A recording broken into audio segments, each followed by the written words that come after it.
She was never supposed to matter to him. Lady Eliza Whitmore was the daughter of a ruined baron, too clever, too outspoken, and far too proud for a woman of her diminished position. London's finest had already written her fate: a quiet marriage to a forgettable man, a forgettable life, a forgettable end. But on the night of the grandest ball of the season, she smiled at the wrong man, and the most feared duke in England crossed an entire ballroom just to stop it. What happened next would set all of London on fire. Welcome, everyone. Drop your city in the comments, hit that like button, and stay with me, because this story is only just beginning. The chandeliers of Ravenhurst Manor burned like 1,000 small suns. It was the kind of light that was designed to be merciless, catching the flash of diamonds at a woman's throat, the gleam of polished boots on a marble floor, the careful, practiced smiles of people who had spent a lifetime perfecting the art of wanting things they were not allowed to say aloud. Every surface in the great ballroom reflected something: candlelight, silk, ambition. And somewhere in the gilded crush of London's finest, it reflected the quiet, patient fury of a woman who had decided tonight was the last night she would wait. Lady Eliza Whitmore stood near the eastern archway, a glass of champagne she had not touched balanced in one gloved hand, and she watched. She had become very good at watching. In the 2 years since her father's spectacular financial ruin had reduced the Whitmore family from comfortable gentry to something considerably less comfortable, Eliza had learned that watching was safer than speaking. Speaking invited opinions. Speaking invited the slow, sideways glances of women who had once called themselves her friends, now studying her gown, perfectly pressed, cleverly altered, the fabric just one season behind the fashion, with the particular satisfaction of people who had always suspected she thought too highly of herself. She was 24 years old. She had excellent posture, an income that would have embarrassed a respectable housemaid, and a reputation for being, as Lady Constance Fairfax had once declared loudly enough to be heard across 3 separate conversations, rather too much for her situation. Eliza had smiled at that too. It had taken considerable practice, that particular smile. The one that said, "I heard you and I pity you, and you are utterly beneath my notice all at the same time." She had worn it so often in the past 2 years that it had begun to feel like her real face. Tonight, however, she was not smiling at anyone. Tonight, she was watching the Duke of Blackthorne. He stood on the opposite side of the ballroom, and he stood the way men who have never needed to prove anything tend to stand, completely still, utterly relaxed, and somehow commanding more space than any other person in the room, despite the fact that he was doing absolutely nothing. Adrian Blackthorne, 8th Duke of Blackthorne, master of an estate that stretched across 3 counties, owner of a face that artists had reportedly wept over, and a temperament that had driven 2 separate secretaries to early retirement, was watching her. He was always watching her. This had been the central, maddening, inexplicable fact of Eliza Whitmore's social season for the past 4 months. It had begun at the Pemberton Musicale in March, where she had looked up from a conversation about Rossini to find a pair of dark eyes fixed on her with an expression she could not classify. Not admiration, exactly, or not only admiration. Something more complicated, something that made her spine straighten instinctively, the way it did when she sensed a test. He had not spoken to her that night. He had not spoken to her at the Countess of Ashwell's garden party, where she had caught him watching her debate the merits of Gothic architecture with a retired colonel, and win convincingly. He had not spoken to her at the Harrington dinner, where she had been seated 3 places away from him and had felt the weight of his attention like a hand between her shoulder blades for the entirety of a 4-course meal. He had not spoken to her at the theater or the Summerfield Ball or the charity exhibition at the Royal Gallery, where she had spent 40 minutes in front of a Turner painting and had known, without turning around, that he was somewhere behind her. 4 months of silence. 4 months of dark eyes and careful distance, and the particular unbearable tension of a man who clearly had something to say and had made the inexplicable decision not to say it. Eliza had, at first, assumed she was imagining it. Then she had assumed he was simply a man who stared the way some men did without meaning or intention. Then Lady Dorothea Hurst, her only genuine friend left in London, a woman whose gift for gossip was matched only by her gift for accuracy, had leaned close at a private dinner 3 weeks ago and murmured, "You do know the Duke watches you like you're a problem he's trying to solve." I had noticed, Eliza had said. Half of London has noticed, Dorothea had replied. The other half is pretending not to. And yet, Eliza had said, with the careful lightness she had perfected over 2 years of pretending things did not hurt, he has not seen fit to introduce the solution. Dorothea had looked at her with the soft, sharp sympathy of a woman who understood exactly what she was not saying. He's a duke, Eliza. They move at their own speed. Glaciers move, Eliza had said. I have yet to observe actual movement. She had meant it lightly. She had not entirely meant it lightly.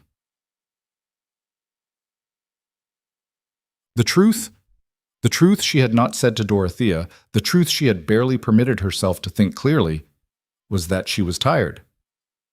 Not tired of Adrian Blackthorne specifically, though 4 months of being watched without being spoken to was its own specific variety of exhaustion. She was tired of waiting. Tired of the particular performance that London society required of a woman in her position. The careful smallness, the practiced patience, the studied indifference to slights that were anything but small. She was tired of being Lady Whitmore of the ruined Whitmores, the poor, clever girl making the best of difficult circumstances, the cautionary tale that other mothers whispered about to their daughters. She had been patient, she had been dignified, she had attended every event she could afford to attend and worn her altered gowns with her chin level and her spine straight, and she had waited, the way women were supposed to wait, for the world to decide what to do with her. And tonight, standing in the blaze of Ravenhurst chandeliers with an untouched glass of champagne in her hand and the Duke of Blackthorne's gaze burning a hole through her from across the room, she had made a decision. She was done waiting. Lord Julian Ashford arrived in her vicinity at 11 minutes past 9, which was either convenient timing or fate, and Eliza had long since stopped believing in fate. She had known Julian Ashford slightly, years ago, before her father's ruin had rearranged all her social coordinates. He had been a pleasant, laughing young man with a talent for charming everyone he met, and a reputation for disappearing to the continent for months at a time to pursue adventures that were never entirely specified. He had returned from his most recent disappearance, 18 months in Italy, Greece, and points less easily explained, 3 weeks ago, and had apparently decided to reacquaint himself with London society by throwing himself at it with considerable enthusiasm. He was, Eliza had to admit, very good at enthusiasm. Lady Whitmore. He appeared at her elbow with the easy confidence of a man who had never in his life doubted his own welcome, and offered a smile that had probably disarmed border guards in 4 languages. You look as though you're calculating something rather than enjoying the party. I'm doing both, she said. They aren't mutually exclusive. He laughed. Genuinely. Not the polite approximation of laughter that most people deployed at social events. I'd forgotten how much I liked talking to you. Ashford, he added, with a slight bow. Julian Ashford. We met at the Countess Vane's Christmas ball, years ago. You argued with my uncle about the Corn Laws and reduced him to stammering apologies. I remember, Eliza said. He was wrong. He was completely wrong, Julian agreed cheerfully. He's never quite recovered. I consider it one of your finest achievements. He glanced out at the dance floor, where the orchestra had shifted into a waltz. Dance with me? Eliza looked at him. She looked across the room, where Adrian Blackthorne had been standing in exactly the same position for the past 40 minutes, watching her with that same unreadable expression she had been trying to decode for 4 months. She made her decision. Yes, she said. I'd like that very much. She gave Julian Ashford the smile she had been carrying around unused all evening. It was not a calculating smile. It was not a performance. It was the real thing, warm and genuine and lit from somewhere behind her eyes. The smile she gave when she was actually pleased, actually at ease, actually herself rather than the carefully managed version of herself she deployed for public consumption. She had not given it to many people lately. She had been conserving it, perhaps, or perhaps she had simply not had occasion to feel it. Julian Ashford received it with visible delight and led her onto the floor. She did not look across the room as they began to dance. She didn't need to. She felt it. The shift in the atmosphere was subtle but unmistakable. The kind of change that traveled through a crowded room, not in sound, but in attention. The collective reorientation of 200 people toward a single point. Conversations faltered slightly. Fans paused mid-motion. Lady Constance Fairfax, in the middle of a sentence about someone's unfortunate hat, stopped speaking entirely and turned, her eyes moving to the far side of the ballroom with the unerring instinct of a woman who had spent 30 years locating social significance at 100 yards. Eliza felt it in the change of pressure in the room. She felt it in the way Julian's expression shifted.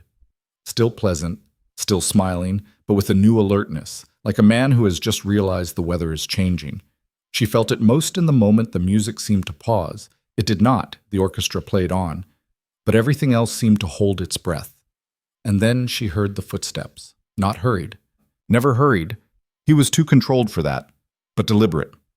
Each step measured and certain, crossing the polished floor with the directness of a man who has spent 4 months reconsidering an action and has abruptly, permanently, finished reconsidering. Julian's gaze moved past her shoulder. His expression did something complex and resigned. "I believe," he said quietly, "we're about to have company." Eliza did not turn around. She didn't have to. "Lord Ashford." The voice came from directly behind her, low, even, and carrying the particular quality of a man who had never once in his life needed to raise it to be heard. "I hope you'll forgive the interruption." "Will I?" Julian said pleasantly. "Probably not," Adrian Blackthorne said, "but I'll ask regardless." A pause. Not uncertain, nothing about this man was uncertain, but waited, deliberate. Then, "Lady Whitmore." She turned. He was closer than she had expected, which was not nothing. She prided herself on spatial awareness. He stood perhaps 2 feet from her, dark-eyed and straight-backed, and watching her with an expression that was not quite the unreadable one she had catalogued over 4 months. There was something else in it now, something that might, in a less controlled man, have been called urgency. "Your Grace," she said, and was proud of the steadiness of her voice. "Dance with me," Adrian Blackthorne said. It was not precisely a request. It was not precisely an order either. It occupied some strange territory between the two, the phrasing of a question with the weight of a statement, delivered by a man who was clearly aware of the distinction and had chosen the ambiguity deliberately. She looked at him. She was aware of the circle of attention surrounding them. Discreet, in the way that London society was always discreet, which was to say not at all. The turned heads and paused conversations, and the specific quality of silence that meant everyone in earshot was listening with their entire body. "I'm already dancing," she said. "You were," he said. He looked at Julian Ashford with an expression that managed to be both perfectly civil and entirely final. "Ashford." Julian studied him for a moment. Then he looked at Eliza, and his eyes asked a question she didn't entirely have an answer to. He smiled, slightly, genuinely, and inclined his head. "Lady Whitmore." He stepped back. "I'll find you later for that conversation about Rome." And then he was gone, absorbed back into the glittering crowd, and Eliza was standing alone with the Duke of Blackthorne and the silent, collective attention of half of London. "That," she said quietly, "was rather high-handed." "Yes," Adrian said without a trace of apology. He extended his hand. "Dance with me anyway." She looked at his hand. She looked at his face. She looked at the 4 months of silence and distance and watching and not speaking, and she felt the full, complicated weight of what it would mean to take that hand, the statement it would make, the vulnerability it would require, the fact that she was not at all certain this was wisdom and was choosing to do it regardless. She placed her hand in his. He danced the way she might have predicted, with precision and control, leading clearly, taking up exactly the right amount of space, nothing wasted. But there was something underneath the precision, a tension in his hand at her waist that was not quite as controlled as the rest of him, a quality to his attention that was, she realized, something she had not encountered before in 4 months of being watched from a distance. He was nervous. The realization was so unexpected that she nearly missed a step. Adrian Blackthorne, 8th Duke of Blackthorne, feared and admired in equal measure across 3 counties and the entirety of London society, was nervous. "You've been staring at me for 4 months," she said. He looked at her. Yes. Without speaking. Yes. May I ask why? A pause. They turned at the corner of the floor, and for a moment the candlelight caught the planes of his face at an angle that showed her something. Not softness, exactly, but the memory of it, the place where softness had once been and had been very carefully put away. I was deciding, he said. Deciding what? Another pause, longer this time. Whether I was capable, he said, of being what the situation would require. Eliza absorbed this. And have you decided? He looked at her with those dark, complicated eyes. I'm here, aren't I? That. She thought about that answer later, much later, lying awake in the small, immaculate bedroom of the small, immaculate house in Kensington that was the remaining piece of her family's formerly considerable holdings. She thought about the specific honesty of it. Not a declaration, not a speech, not any of the elaborate performances that men typically deployed when they were trying to impress a woman. Just a plain, almost stark acknowledgement. I was uncertain. I am less uncertain now. I am here. It was not what she had expected from him. She had built, over 4 months of observation, a particular portrait of Adrian Blackthorne. Cold. Controlled. A man armored so thoroughly in duty and reserve that she had wondered sometimes whether there was anything underneath the armor at all, or whether the armor had simply become the man. The stories about him were consistent. A dukedom inherited at 22 after his father's sudden death, an estate in financial disorder that he had spent 3 years methodically restoring, a reputation for demanding excellence from everyone around him that he apparently demanded of himself first, and more ruthlessly. No scandals. No rumors of romantic entanglements, which was unusual enough for a duke of his age and consequence to be remarked upon. No close friends that anyone could identify. Only people who respected him, which was apparently not the same thing. She had thought him handsome, certainly. She had thought him imposing. She had thought him the kind of man who made decisions about people the way he apparently made all his decisions, with thorough deliberation and complete conviction. She had not thought him capable of nervousness. She had not thought him capable of, I'm here, aren't I? She pressed her hands flat against the bed covers and stared at the ceiling and tried very hard not to find this more interesting than she had planned to. By morning, the story had traveled. This was the nature of London society in the height of the season. Information moved like weather, fast and comprehensive, and impossible to stop once it had begun. By the time Eliza's maid arrived with her morning tea, the essential facts had already been circulated, embellished, and returned to the source in a form that bore only passing resemblance to the original events, but contained a recognizable emotional truth. The Duke of Blackthorne had crossed the Ravenhurst ballroom to claim Lady Whitmore from Lord Ashford. Claim was not the word Eliza would have used, but she understood why others were using it. She received 3 notes before noon. 2 were from women she barely knew, written in the breathless style of people who wanted to be part of a story they had witnessed at a slight remove. The 3rd was from Dorothea Hurst, and it read, in its entirety, I require a full account. Come to tea, or I will arrive at your house and stand on the street shouting questions. Eliza went to tea. Well, Dorothea said, before Eliza had fully settled into her chair. I told you he was watching you. You did, Eliza said. What did he say? Not at the dance? Everyone saw the dance. After. Did he call on you? Has he sent flowers? Lord, Eliza, you look like you're doing mathematics. Stop it and tell me what happened. He said, Eliza said carefully, that he'd been deciding whether he was capable of being what the situation would require. Dorothea stared at her. That's not a declaration. No. That's barely a sentence with romantic content. I know.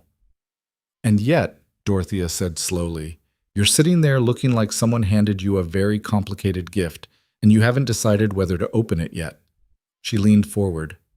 You like him. I don't know him. You've been watching him for 4 months. He's been watching me for 4 months. Apparently it's contagious. Dorothea sat back with the expression of a woman who knows she has all the important information and is organizing it. The whole of London is going to be watching now, she said. You know that, Lady Whitmore and the Duke of Blackthorne. After that entrance, darling, there will be opinions. Eliza did know that. She had known it when she placed her hand in his, had weighed it in the fraction of a second between his offer and her answer. She had known that saying yes would turn her into a subject, a story, a piece of social information to be evaluated and contested and discussed by people who had very strong feelings about who deserved what and why. "There are always opinions," she said, "about everything I do." "This will be louder," Dorothea said, not unkindly, just honestly. "Yes," Eliza said, "I expect it will." The opinions arrived on schedule, and with considerable force. The kindest were merely surprised. The politely raised eyebrow, the well. One wonders what he sees in her delivered in a tone that implied the speaker found this genuinely puzzling rather than actively objectionable. The less kind were more direct. Lady Constance Fairfax, who had made a small hobby of cataloging Eliza's deficiencies over the past 2 years, was reported to have said at a Thursday luncheon that Blackthorne must have been struck by temporary madness, as no man in full possession of his faculties would pursue a woman with no fortune, no family consequence, and an unfortunate habit of having opinions. Mrs. Alderton, whose daughter had been widely considered a frontrunner for the Duke's eventual attention, said nothing publicly and was observed to be extremely rigid at the shoulders for several days. The gentlemen's clubs generated their own variety of commentary, most of which reached Eliza secondhand through Dorothea's efficient intelligence network. The consensus seemed to be that Blackthorne had made a curious choice, and while no one would say so directly, the Duke was not a man whose choices people criticized to his face, or anywhere near it. The curiosity was substantial. Eliza heard all of it. She was very good by now at hearing things without letting them show on her face. What she did not expect was that Adrian Blackthorne would appear to care not at all. He called on her the following Tuesday, which was precisely the correct interval.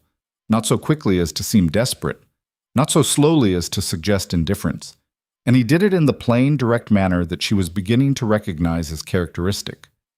No elaborate floral arrangement sent ahead as ambassador, no carefully worded note of inquiry about her availability. He arrived at the appointed calling hour, was shown into the small sitting room that was the most presentable room in the house, and sat across from her in a chair that was slightly too delicate for his frame, with the composed ease of a man who had sat in worse. He looked around the room once, and the look was not assessment, not the calculating inventory of a person wondering whether the furnishings confirmed their low expectations. It was simply observation. He saw what was there, and he moved on. "Your house," he said, "has a better library than mine." Eliza blinked. "I beg your pardon?" "The book's in the hallway." He nodded toward the door. "I saw 2 volumes I've been trying to source for a year, the 1789 Gibbon and what appeared to be a first edition of the Boswell. They were my father's," she said, "about the only thing he didn't sell." There was a brief silence. She watched him decide how to respond to this, watched the calculation happen behind his eyes, not unkindly, but genuinely, the way he seemed to approach all problems. "He had good taste in books," Adrian said, "whatever his other failings." It was not technically a comforting thing to say. It did not smooth over the mention of her father's ruin with social lubricant or pretend the subject had not arisen. It simply acknowledged the fact and assigned it its appropriate weight, significant but not definitive. Eliza found it more comfortable than sympathy would have been. "He did," she said. "It was one of his better qualities." "What were the others?" She looked at him. No one asked her that. People either avoided the subject of her father entirely, out of embarrassment, or mentioned it with the carefully modulated pity of people who considered the whole situation a great shame. No one asked her to talk about him as a person. "He was funny," she said. "Actually funny, not the performance of it. And he was kind to people who had no power to benefit him, which is rarer than it should be. He was terrible with money, and he knew it, and he kept making the same mistakes because he could not bear to disappoint people who needed things from him." She paused. "He was a genuinely good man who was also genuinely bad at the practical business of existing in the world." Adrian considered this. A difficult combination. For everyone involved, she agreed. He was quiet for a moment, and she had the sense that he was doing something unusual for him. Not preparing his next statement, not managing the conversation, but simply sitting with what she had said, letting it exist. "My father," he said then, "was very good with money. with estates, with investments, with the entire machinery of a dukedom. He understood it completely. He died at 43 from a fever that took him in 4 days and left everything to me in perfect order. A pause. I would have preferred the other kind. She looked at him. He was looking at the window, his profile composed, and she thought, there it is. That's what's underneath. Yes, she said softly. I think I understand that. He looked back at her. Something shifted in his expression. Not dramatic, not a great revelation, just a slight loosening, a fraction of the control released, like a door opened an inch to let the air through. Would you ride tomorrow morning? He asked. Hyde Park. 7 o'clock, if that isn't unreasonably early. 7 o'clock is not unreasonably early, she said. Good. He stood, with the particular decision of a man who knows when to leave before he says too much. I'll see you then, Lady Whitmore. She was ready at 6:50. She would not have admitted this to anyone. The mornings in Hyde Park became their territory. Before the fashionable hours, before the park filled with carriages and promenading couples and the full machinery of the social season, there existed a version of the park that belonged to no one in particular. Pale light through the trees, the smell of grass and water, the particular quiet of a city that had not yet decided to be loud. They rode without grooms after the first morning, which was irregular, and which Eliza's housekeeper mentioned once and never again after Eliza's expression made her position clear. She learned him in pieces. She learned that he rode the way he did everything, with precision and competence that had nothing to show off about it, simply the deep ease of someone who had been doing something correctly for a very long time. She learned that he was early to everything, always, and that this was not anxiety but a kind of respect for other people's time that he seemed genuinely unable to suspend even in casual settings. She learned that he was funnier than he let anyone see in public, dry and observational and occasionally devastating, delivered in a tone so even that she had missed it the first 2 times and caught it by the third. She learned that the estate he had inherited at 22, the weight of it, the responsibility, the years of disciplined reconstruction, had cost him something she could not quite name but could see in the way he held himself. Not bitterness, not regret exactly. Something more like the settled certainty of a man who has survived something and emerged competent but is quietly unsure what competence cost him. She learned, most importantly, that he listened, not the performed listening of polite society, the nodding, the appropriate expressions, the waiting for one's own turn to speak. He actually listened with the full attention of someone who considered what other people said to be information worth receiving. He asked questions that connected to previous answers. He remembered details she had not expected him to retain. It was, she thought, the most disarming thing about him. More disarming than his face, which was considerable, and more disarming than his title, which she had always been constitutionally resistant to finding impressive. He listened as though she was worth listening to. She had not realized, until she encountered it, how thoroughly she had been prepared for the opposite. Julian Ashford found her at the Cavendish garden party on a Friday afternoon in late May, where she had been surrounded for 20 minutes by Mrs. Alderton and 2 of her satellites, who had been discussing, loudly and within Eliza's earshot, the general unwisdom of young women who allowed themselves to be flattered by attentions that were unlikely to lead anywhere serious. She had deployed the smile, the one that said she had heard everything and was entirely above it. She had deployed it for 20 minutes and her face was beginning to ache. Julian arrived like a man walking into a fire and found it bracing. Lady Whitmore, he said, with a smile that was slightly conspiratorial. I've been looking for you. I have a completely frivolous story about a monastery in Naples that I think you need to hear. She went with him immediately. Thank you, she said, when they were at a safe distance. The expressions on their faces alone were worth it, Julian said pleasantly. Tell me, does Blackthorne know those women are being appalling? I haven't mentioned it. You should. He'd probably do something fairly comprehensive about it. He tilted his head. How are things, actually? It was asked simply, without the social performance of the question, without the fishing for information or the feigned casualness of people who wanted news. He asked the way someone asked when they actually wanted to know. Complicated, she said honestly. He's a complicated man, Julian said. Are you... She hesitated. Are you bothered? By the situation. The The ball. He looked at her with the clear, steady eyes of someone who had decided to be honest. I was disappointed, he said. I'll be honest about that. I came back to London and found you exactly as I'd remembered you, and I thought... He stopped, smiled slightly. But I'm not bothered, no. Whatever's between you and Blackthorne has been between you and Blackthorne for longer than I've been back. I just happened to be the catalyst. He paused. For what it's worth, I think you're the first person in years who's made him move quickly. He took 4 months, Eliza said. For Adrian Blackthorne, 4 months is impetuous, Julian said. She laughed, genuinely, and felt some of the 20-minute tension dissolve. Friends? Julian offered. Yes, she said. Friends. June arrived and deepened, and the season accelerated toward its glittering, exhausting peak. The mornings in the park continued. There were theater evenings.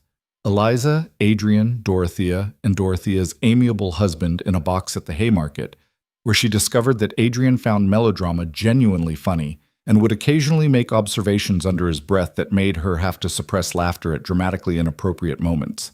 There were dinners and calls and the slow, complex accumulation of time spent with another person. She did not know, still, exactly what they were to each other. He had not declared himself. He had taken 4 months to cross a ballroom, and she had apparently been correct that she should not expect efficiency from this man when it came to matters of the heart. But there was something building in it, something she could feel in the quality of his attention, the way his manner had shifted from the first night, the way he said her name now with an ease that had not been there at the beginning. She did not rush it. She had stopped being in a hurry to receive things, somewhere in the last 2 years. She had learned that the things worth having tended to take time. But she was aware, with increasing clarity, that she was not neutral about this outcome. The commentary continued.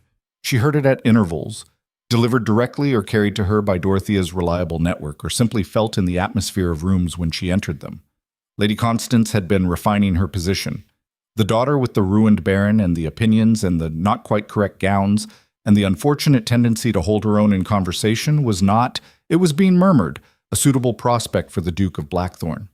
There were other women, women with the proper fortunes, the proper families, the proper deference, women who would not look a duke in the eye while disagreeing with him, women who would not ride at 7 in the morning without a groom, women who knew, essentially, how to be smaller than they were.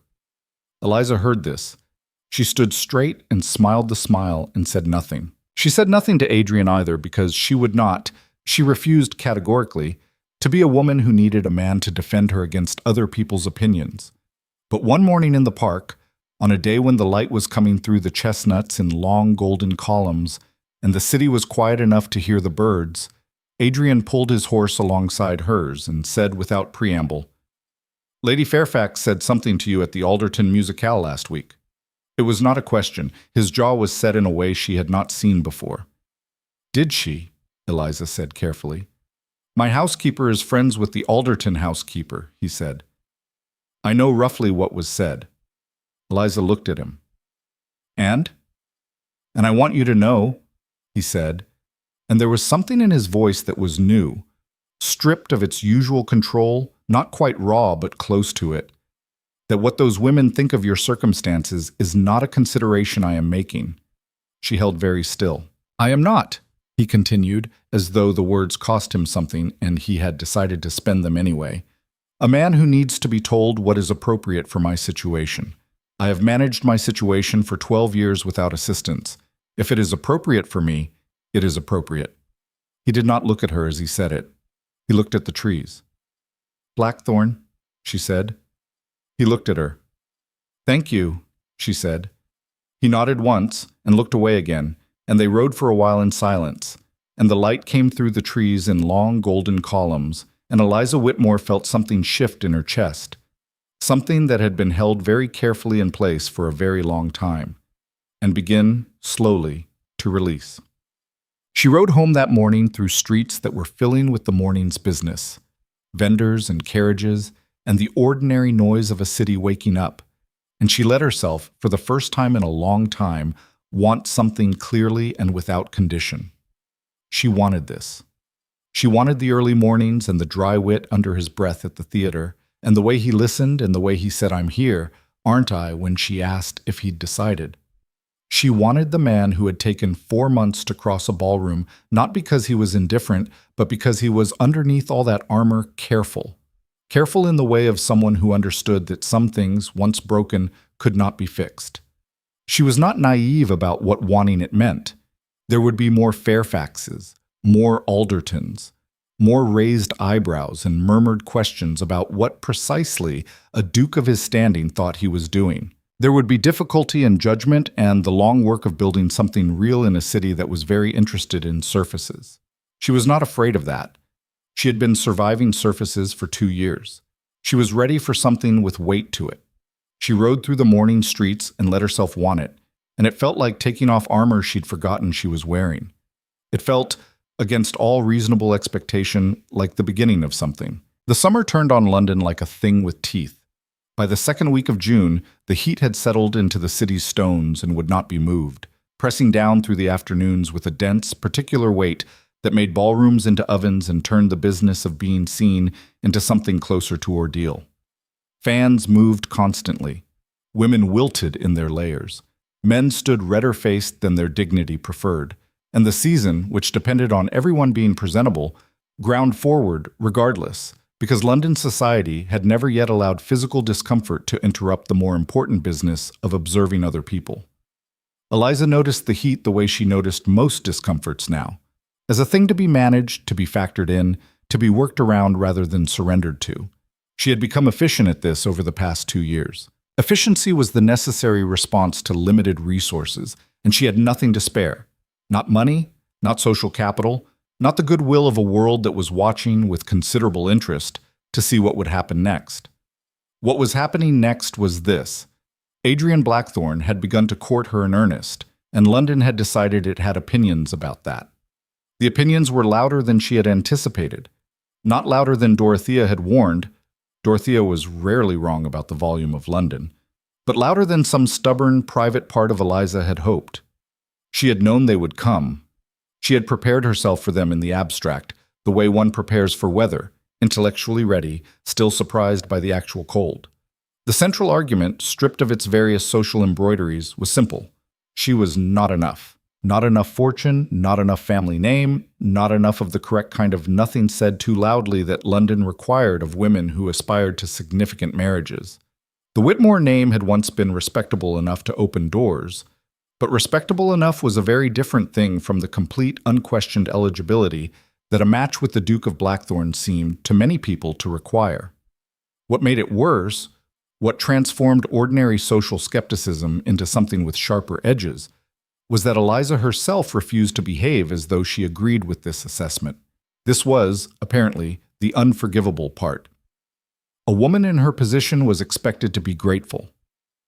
Carefully, visibly, performatively grateful. For every attention, every invitation, every moment of notice granted by those higher on the invisible ladder she was considered to occupy. She was expected to hold herself a little smaller than she was, to soften her opinions a little before she spoke them, to receive the judgment of her betters with the pleasant deference of someone who understood their place and was making the best of it. Eliza Whitmore had never been able to do this. She had tried.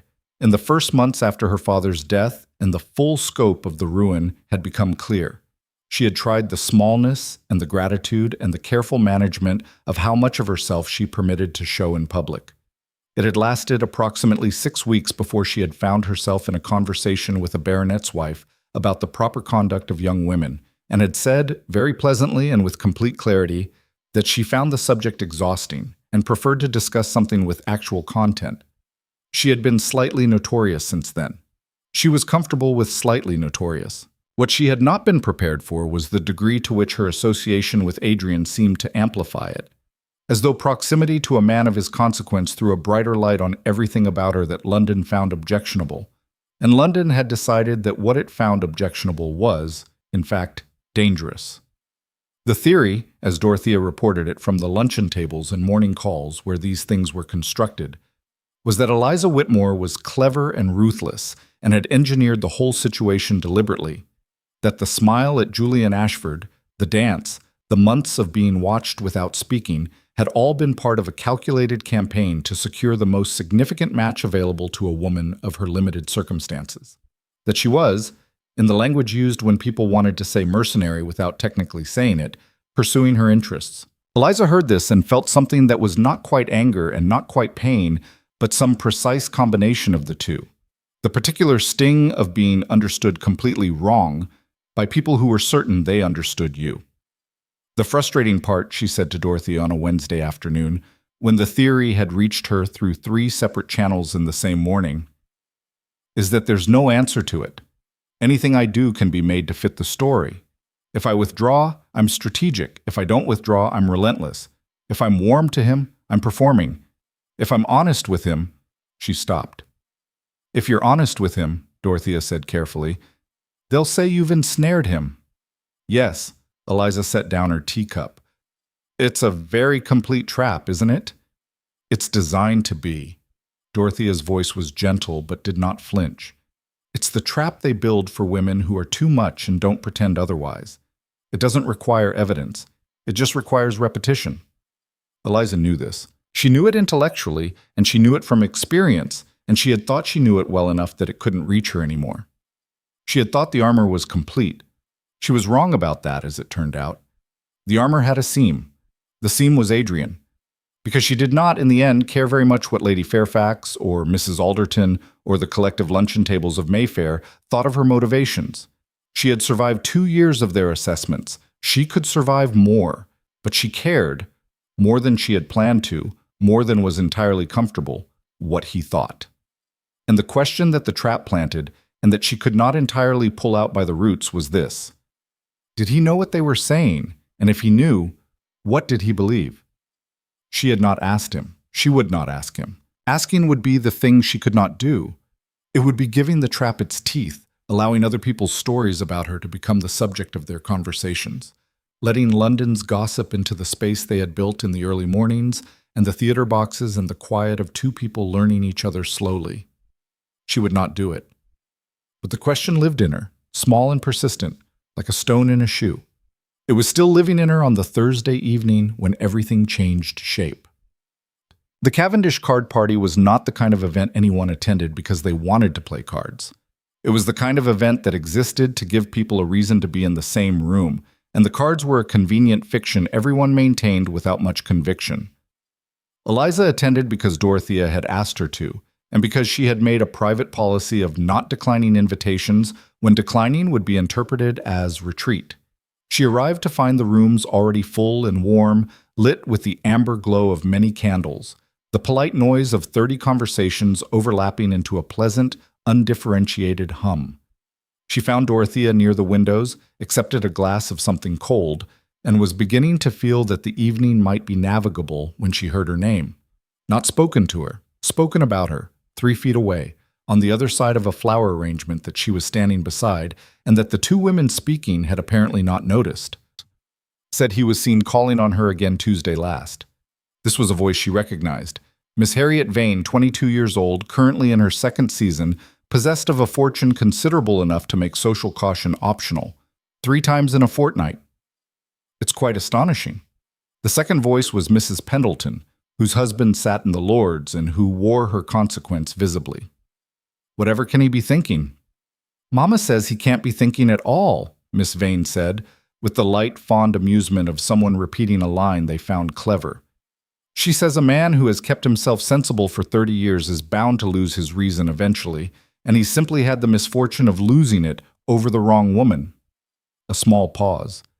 Then Mrs. Pendleton, with the particular satisfaction of someone producing the finishing argument, she has no money, no family to speak of, and from everything one hears, she simply refuses to behave as though she knows it. It's that I think that's most troubling. It's one thing to be unfortunate. It's quite another to be unfortunate and unaware of it. Or aware of it and simply not caring, Miss Vane said. Which is worse, really. It suggests a certain calculation. Eliza stood very still. She had heard worse. She had heard worse directed at her face, with a thin covering of social courtesy that fooled no one. She had heard worse and stood straight and worn the smile that said, I am entirely above this, and walked away with her dignity intact. She stood very still and breathed and reached for the smile. It didn't come. What came instead was 3 weeks of accumulated weight. The luncheon tables and the morning calls and the theory of her ruthless calculation and the trap with no correct answer and the small, persistent stone of what does he believe. And the smile did not come because there are limits, it turned out, even for very good armor, and she had reached hers. She set down her glass. She smoothed her expression into something that was not the smile but was the next best thing, the pleasant blankness of a woman who has nothing in particular to say. And she turned and walked toward the far side of the room, and she did not look at either of them, and she did not stop moving until she had found a door that opened onto a small, dim corridor outside the card room, and she went through it and stood in the corridor's quiet and put her back against the wall and breathed. She was not going to cry. She was absolutely not going to cry. She had not cried in approximately 14 months, and she was not going to start in a corridor at the Cavendish card party because 2 women had said things she had already known people were saying. She breathed. The corridor was blessedly cool and quiet. The door at the far end opened, and Adrian walked through it. He stopped when he saw her. His expression shifted in the particular way it did when he encountered something unexpected. Not alarm, but a rapid, thorough attention, reading the situation. His eyes moved over her face. "Whitmore," he said quietly. "Not Lady Whitmore." The formality had been eroding over weeks, and she had not marked exactly when it went. Just her name, said with a directness that did not dress itself up. "I needed air," she said. Her voice was steady. She was proud of that. He looked at her for a moment, and she knew, with the specific helplessness of being known by someone, that he was not entirely deceived by the steadiness. He had been listening to her for weeks. He had learned the difference between steady and fine. "What happened?" he said. "Nothing that hasn't been happening for weeks," she said. "I was simply more tired of it tonight than usual." He was quiet for a moment, and she could see him deciding. The same decision she had watched him make in various forms since she'd known him, the choice between the controlled, managed response and the one underneath it. "I know what they're saying," he said. She looked at him. "I've known for some time," he said. "About the theory, the calculation." His jaw was tight in the way she'd come to recognize. "If you want to know whether I believe it, don't," she said. He stopped. "Don't tell me you don't believe it as though that settles it," she said, and her voice came out with more heat than she intended, 2 weeks of carefully controlled frustration finding its edge. "I don't need you to exonerate me, Adrian. I'm not asking for a verdict. I'm asking for—" She stopped. The heat dropped, replaced by something more honest and more difficult. "I don't actually know what I'm asking for." The corridor was quiet. Somewhere behind the closed door, 30 people played cards and said things about other people. "Yes, you do," Adrian said. She looked at him. He was watching her with those eyes that listened, that took in information without flinching from it. "I want it to not matter," she said finally, plainly. "I want to be in a room and not hear my own name in someone else's mouth being made into something I don't recognize. I want—" She stopped again, and this time she let herself stop because there was a version of this sentence that was true and important, and she was going to say it, or she wasn't, and saying it was vulnerable, and she was so tired of managing the question of her own vulnerability. "I want what is actually between us to be real enough that it doesn't require defending." Adrian was very still. "It is," he said. And then, because he was not a man for speeches, not a man for the elaborate architecture of romantic declarations, "What's between us? It's real. I want to be clear about that." The plainness of it hit her harder than eloquence would have. She breathed. The corridor was cool and quiet and dim. "All right," she said. "All right," he said. They stood for a moment in the corridor's quiet, and it was not comfortable exactly. It was too true for comfortable. But it was something better than comfortable. It was solid.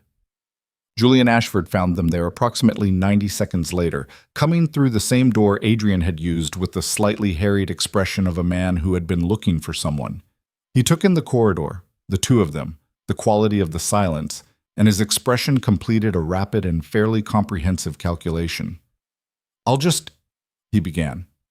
"Stay," Eliza said, because she needed the particular relief of Julian's uncomplicated good nature, and because she had been in a dim corridor conducting emotionally significant conversations long enough. "Come back inside with us. I need to play cards badly with good company."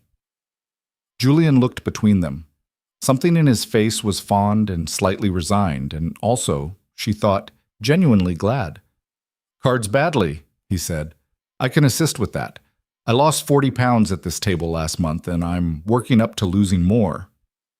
Adrian made a sound that was probably the quiet ancestor of a laugh. They went back inside. She played cards badly, as promised, and she lost a small amount of money she could not especially afford to lose, and Julian Ashford performed what he claimed was competitive incompetence on her left, and Adrian sat across from her at the table and won steadily and without comment, as he appeared to do most things. The evening became, incrementally, bearable, then better than bearable, then, late in the night, when the party had thinned to its last comfortable remnant and someone had found a better-than-expected bottle in the Cavendish cellar, she sat beside a window that had been opened to let the warm night air through and listened to Julian describe a cart chase through the streets of Florence involving a stolen wheel of cheese and a German baron's hat, and she laughed, genuinely, out loud, the kind of laugh she had not produced in company for a long time. And when she looked up through the laughter, she found Adrian watching her from across the room with an expression she had not seen on his face before. He was smiling. Not the polite, controlled thing he deployed in public. A real one, quiet and private. The kind that started in the eyes. He was watching her laugh, and he was smiling about it, and he made no attempt to look away when she caught him. She felt something warm move through her chest, replacing the 2-week ache. She did not look away either. The complications arrived, as complications often did, in the shape of someone entirely reasonable. His name was Lord Haddon Forsyth, and he was Adrian's solicitor, and he arrived at Blackthorne House on a Monday morning with a leather case full of documents and a manner that suggested he was delivering something he did not enjoy delivering. Eliza did not know this at the time. She learned it afterward, in pieces, as these things tended to work, the shape emerging gradually from fragments, the way a face becomes recognizable before all the features are fully visible. What she knew on Monday was that Adrian did not come to the park. This was, in itself, not alarming. He had missed once before, in May, due to an estate matter that had been resolved by noon and that he had mentioned with a brief, factual apology the following morning. She noted his absence Tuesday morning with mild curiosity. When Wednesday came and went without word, the curiosity sharpened into something less comfortable. She received a note on Thursday afternoon, brief in his handwriting, which was precise and slightly architectural. "Forgive the absence, a matter requiring attention. I will explain when I'm able." A B. She read it 3 times. The explanation arrived on Friday evening, not in another note, but in person. Adrian at her door at 7 o'clock, slightly earlier than calling hours permitted, with the expression she had seen once before, in the corridor at the Cavendish party. The controlled surface with something different underneath. "Come in," she said, before he had finished the formal opening. "Tell me what's happened." He came in. He sat in the chair that had become his chair over the months of calling, the one slightly too delicate for his frame that he occupied with the equanimity of a man who had decided that the chair's suitability was not a relevant consideration. He set his hat on the table beside him and looked at her with the directness that was his characteristic form of respect. "The Blackthorne estate," he said, "has a problem." It was not one problem. It was a constellation of problems that had been converging for some time, and that his solicitor's review had finally assembled into a complete and unwelcome picture. The estate had been in sound order when his father died. Adrian had spent his first years as Duke pulling it further into order, restructuring debts, improving the land, making the kind of careful, disciplined investments that a man who has studied the mechanics of wealth could make with some confidence of return. For 9 years, the picture had been good. Then, 18 months ago, his steward of 12 years had died of a stroke in the middle of what should have been a routine crop rotation, and the man appointed to replace him had been, not corrupt precisely, but careless in a way that had the same practical effect as corruption. A series of decisions, each individually defensible, that in aggregate had compromised several years of careful work. Contracts signed without adequate review. A drainage project on the northern portion of the estate that had been done incorrectly and was beginning to cause damage to fields that should have been producing. An investment in a shipping venture that his steward had represented as sound, and that was, in reality, substantially less than sound. None of it was catastrophic. This was what Forsyth had been at some pains to convey. None of it was, individually or collectively, the kind of ruin that broke estates. But it required work. It required time, money, and attention directed away from everything else. It required Adrian to spend the next several months not in London, but at Blackthorne, in 3 counties worth of property, and the particular grinding work of identifying and fixing what had gone wrong. He would need to leave by the end of the month. He told her all of this in the same even manner he told her most things. Directly, without softening, without the elaborate qualifications that people sometimes use to make bad news go down easier.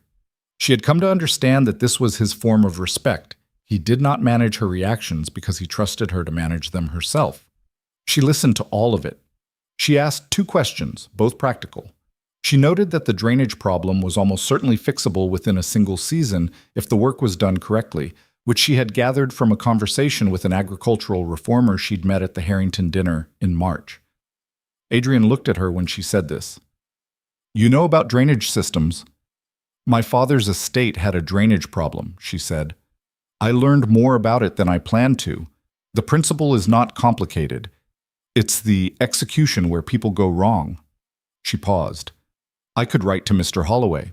He's the man I spoke with in March. He's done this kind of work in Hampshire. His approach is unconventional, but it's effective." He was quiet for a moment. Something in his expression moved. "You don't have to—" "I know I don't have to," she said. "I want to be useful." The word useful sat between them. She felt the slight inadequacy of it. It was not what she meant, or not only what she meant, but it was what she was prepared to say. "Eliza," he said. He had used her name before, once or twice. Her given name, without the lady, without the formality. Each time it had happened with a specific weight that she had carefully not examined too closely.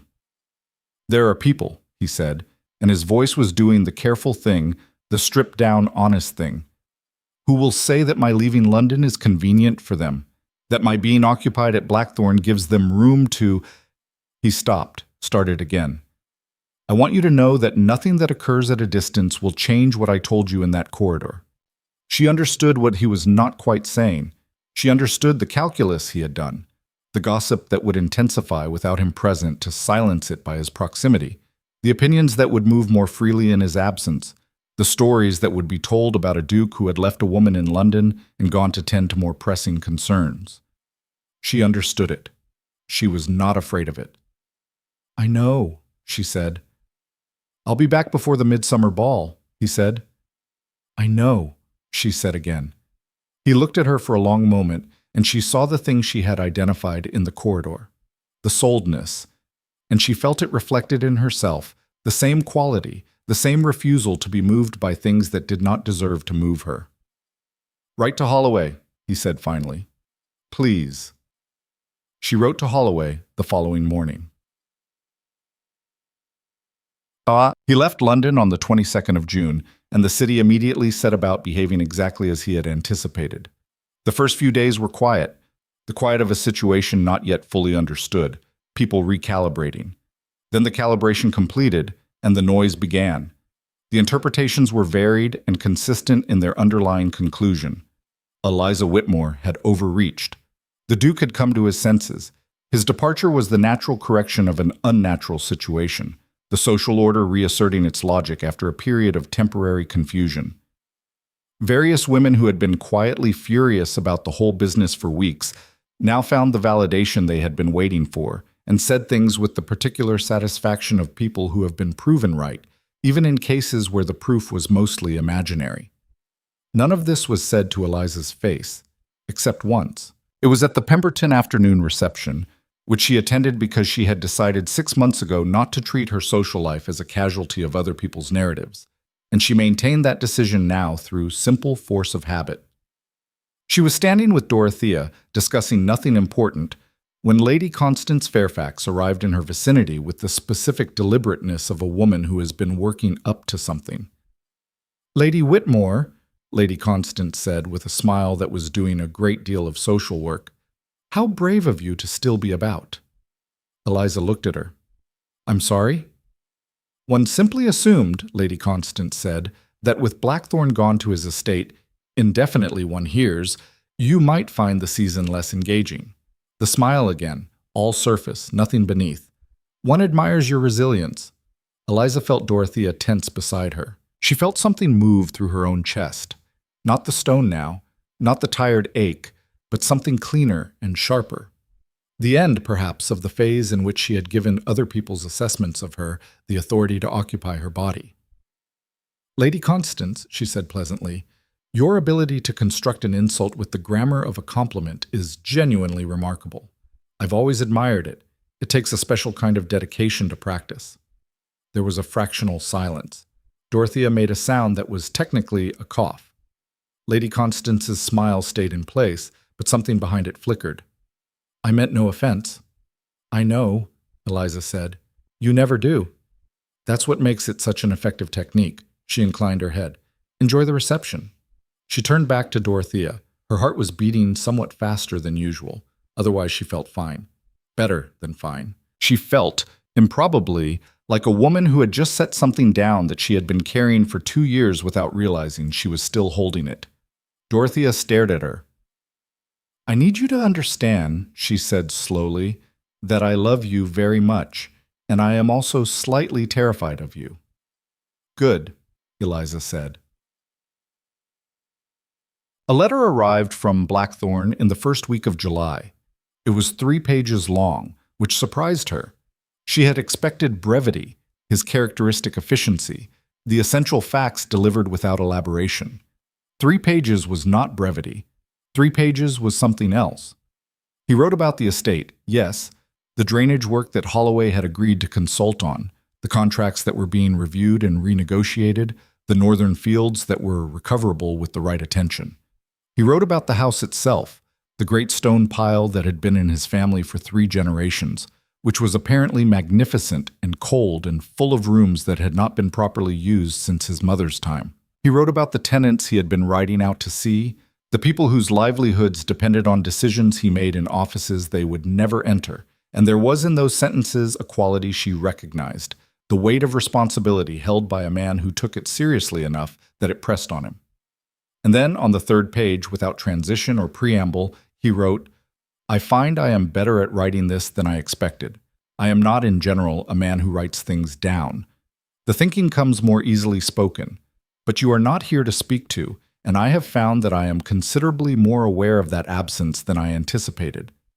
I am not certain this is the right thing to put in a letter. I'm including it because I have decided, at some considerable effort, to stop editing what I mean before it leaves the room."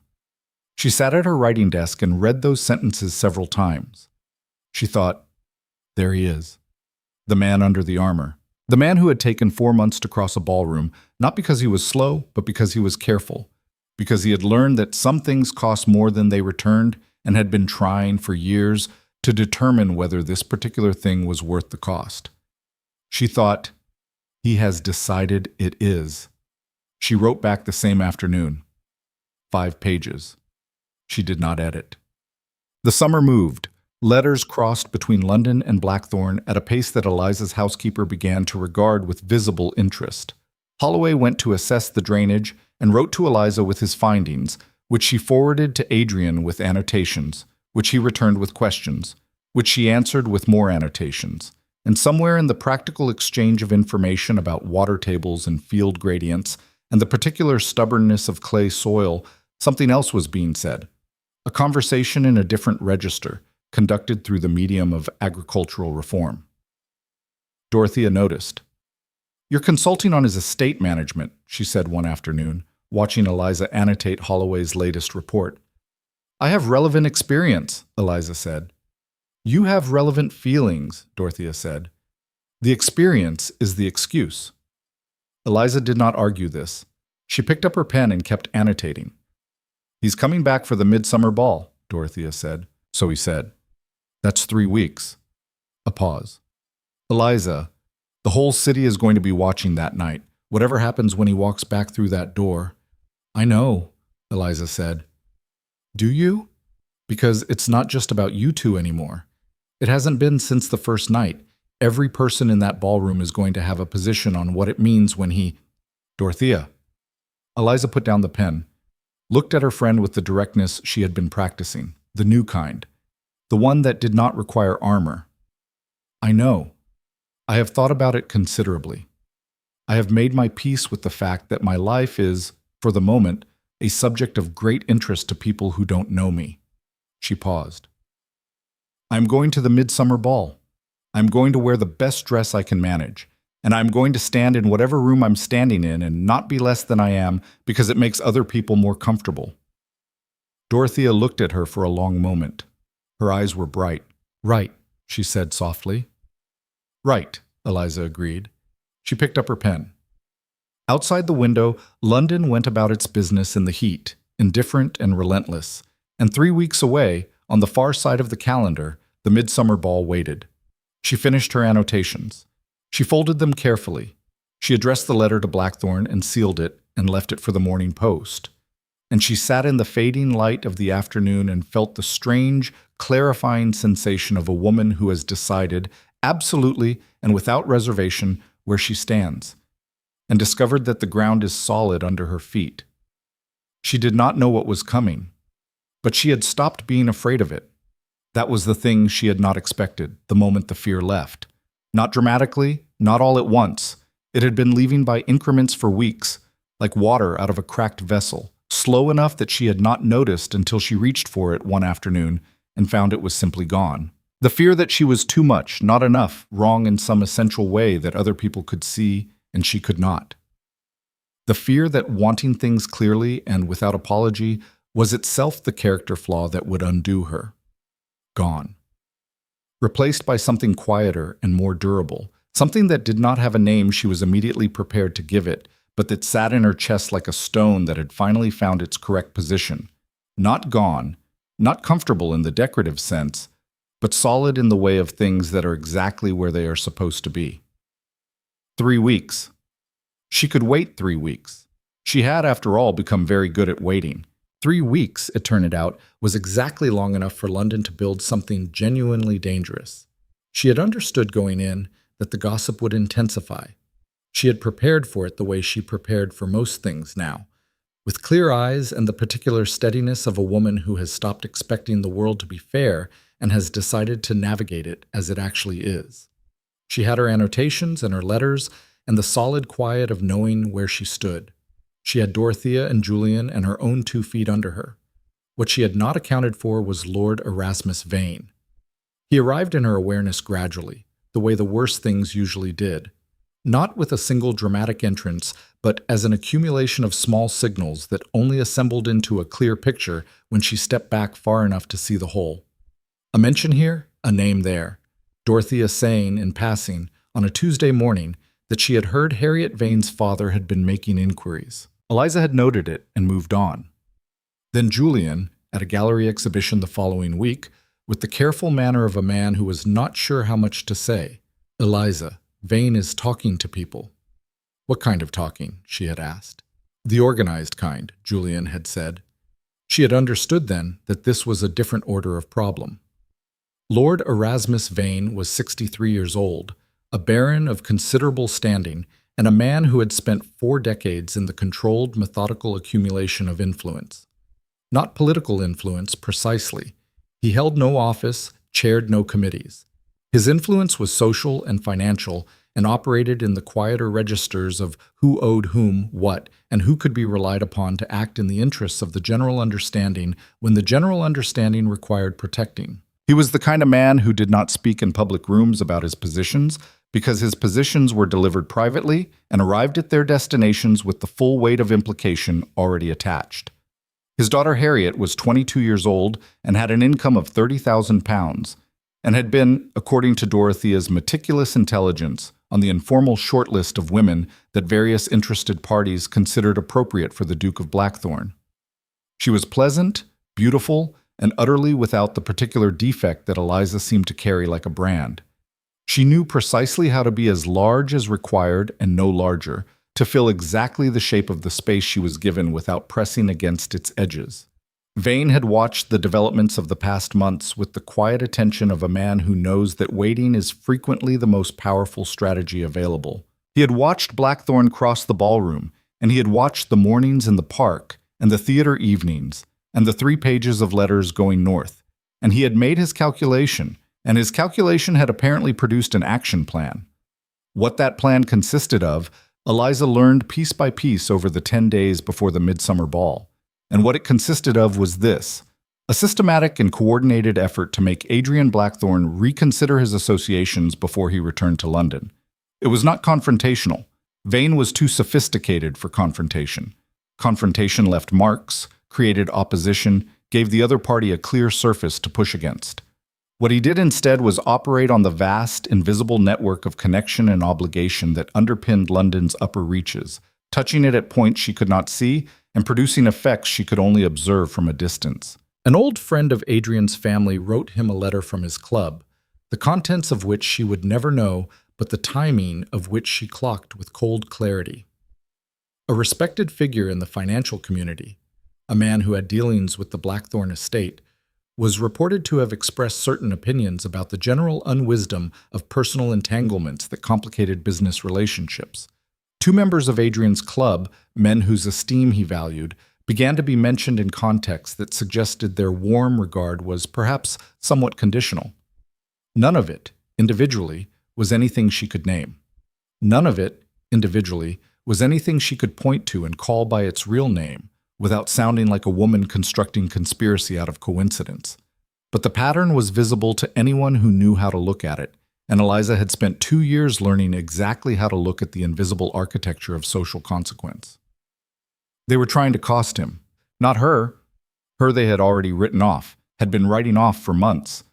They were applying pressure to him, at the places where he was most susceptible, in the places where the armor of a duke was still just armor, and the man underneath it was still capable of being reached, where duty pressed, where reputation mattered, where the long, careful work of 12 years of responsible stewardship could be gestured at, and the implication left hanging.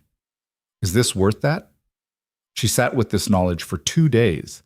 She turned it over and examined it from all sides, and was honest with herself about what she was feeling, which was a complicated architecture of anger and fear and something harder to name, a determination that had moved past the ordinary kind into something more like bedrock. On the 3rd day, she made the bold decision that would change everything. She went to see Lord Erasmus Vane. She did not tell Dorothea.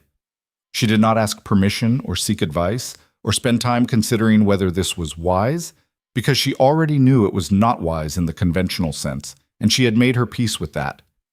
She put on the best day dress she owned, the dark blue one, well cut, slightly ahead of the season's fashion because she had made it herself from a bolt of fabric she had saved for 6 months. And she arrived at Vane House on a Wednesday morning at 11 o'clock and gave her card to the butler and said she would wait. She waited 40 minutes. She understood this was deliberate, and she sat in the entrance hall with her hands in her lap and her spine straight and her expression entirely neutral. And she waited, and she did not give the 40 minutes the satisfaction of mattering. He received her in his study, a large dark room furnished with the specific heaviness of a man who wanted his surroundings to do some of the work of authority for him. He was shorter than she had expected, which surprised her, and then she was annoyed at herself for being surprised, because she of all people should have known that menace did not require height. He had a broad face, sharp pale eyes, and the manner of a man who was entirely certain he knew how this conversation would end. He did not stand when she entered. This was deliberate too. She noted it without expression. Lady Whitmore. He indicated the chair across from his desk. I confess you're not what I expected. No one ever is, she said. She sat. I'll be direct, Lord Vane. I'm here because I believe you've been engaged in a coordinated effort to influence the Duke of Blackthorne's personal decisions through his professional and social connections. I'd like you to stop. A pause. His expression did not change. That's a remarkable accusation. It's not an accusation, she said. I have no interest in accusing you of anything. I have no evidence that would constitute proof of anything in any forum that would matter. What I have is the clear pattern of it, and the understanding that continuing it costs both of us more than it's worth. She kept her voice even and unhurried, the way she had learned to speak when the thing she was saying needed to carry its own weight without the assistance of emotion. I know what you want. You want a match for Harriet that reflects her worth and secures her position. That's a reasonable thing to want. I'm not your obstacle. I'm simply a woman who happens to have. You are precisely the obstacle, he said. His voice was as controlled as hers, but warmer in its unpleasantness. The warmth of a man who is comfortable with conflict because he has always won it. And you know it, which is, I'll grant you, why you're here. Most women in your situation would have quietly removed themselves by now. The fact that you haven't shows either exceptional courage or exceptional stubbornness. I've been told it's difficult to distinguish between the two, she said. Something moved in his eyes. You are not right for him. That, Eliza said, is not yours to determine. It is precisely mine to determine when the interests involved extend beyond your personal happiness. He leaned forward, and now the pleasantness was entirely gone, replaced by something flat and final. Blackthorne is not simply a man, Lady Whitmore. He is an institution. What he does carries consequences that neither of you can fully see from where you're standing, and the people responsible for those consequences have an interest in the decisions he makes. You are a woman with no fortune, no family, and, he paused deliberately, a father whose name still circulates in certain financial circles for reasons I imagine you prefer not to discuss. She felt the impact of it, the specific practiced cruelty of it, the targeting of the exact point where she was most exposed. She felt it, and she sat with it for one breath, two, and she did not look away from him. My father's failures, she said quietly, are not my failures. In London, he said, the distinction is largely academic. Then perhaps, she said, London needs better mathematics. The silence that followed was different from the silences before it, charged in a way the others hadn't been. He was looking at her with those pale, sharp eyes, and she had the sudden clear sense that he was genuinely surprised, not by her argument, which he had probably anticipated, but by her, by the specific quality of her, the fact of her, the thing that Adrian had apparently seen from across a ballroom, and that she was only now understanding as the thing that had made all of this necessary for men like Vane. She was not going to be managed. Lady Whitmore, he said, I'll tell you something honestly, because I think you're capable of receiving it honestly. He will be the better for this match not occurring. Not because you're deficient in character, you are not, and I'm not too proud to say it, but because the life of a duke is not simply his own, and the decisions he makes will always carry the weight of what other people need from him. You will cost him, not in any single dramatic way, in the accumulated daily friction of being the wrong choice in the eyes of the people whose esteem he requires to function. And one day, a year from now or 10, he will feel the cost, and you will see him feeling it. And that, he said, with the particular certainty of a man who has watched many things over many years, will be worse than whatever you feel right now. She sat with this for a long moment, because it was not nothing. It was the articulation of the fear she had been carrying, not the version about her own unworthiness, which she had mostly made peace with, but the other version, the one about him, the one that asked, even if you're strong enough for this, is he protected by your strength or endangered by it? I appreciate the honesty, she said. Her voice was steady. Everything in her was steady, which cost more than she would show him. But you've made an error in your analysis. Have I? Yes. You're describing a version of Adrian Blackthorne that stopped being accurate some time ago. The man who required the esteem of people like you to function. She paused. That man has been doing some renovation. She stood. I'll leave you to your mourning, Lord Vane. I hope you'll consider what I've said. He looked up at her from his chair. And if I don't? Then I expect we'll have this conversation again, she said. In which case, I hope you'll at least offer better tea. She walked out of Vane House and into the bright, hard morning sun, and she stood on the pavement for a moment and breathed, and she was shaking, not visibly, but in the deep interior of herself, the way a struck bell vibrates where no one can see, and she thought, that went both better and worse than I planned. She had not moved him. She did not think she had moved him, but she had made it clear to him what she was, and what she was not manageable, and sometimes that was the only information that mattered. She walked home. She did not tell Dorothea. She sat in her library with the 1789 Gibbon and read approximately 12 pages without retaining any of them, and then she wrote a letter to Blackthorne. She did not tell him about Vane either. She thought about it, turned it over carefully, weighed the reasons for and against, and decided that telling him would be handing him a problem to solve that was not his problem to solve. It was hers. She had gone into Vane House, and she had said what she had to say, and whatever came of it, and Adrian would come back from Blackthorne, and they would see where things stood, and she would meet whatever that was with what she actually had, which was considerable, if she was being honest with herself. She wrote about Holloway's drainage report instead. She wrote about a book she had found in the back of her father's shelf, a plant naturalist journal from the 1740s with hand-drawn illustrations that were extraordinary. She wrote 4 pages, and she sealed them, and she left them for the Morning Post, and she went to bed, and she did not sleep well, but she slept.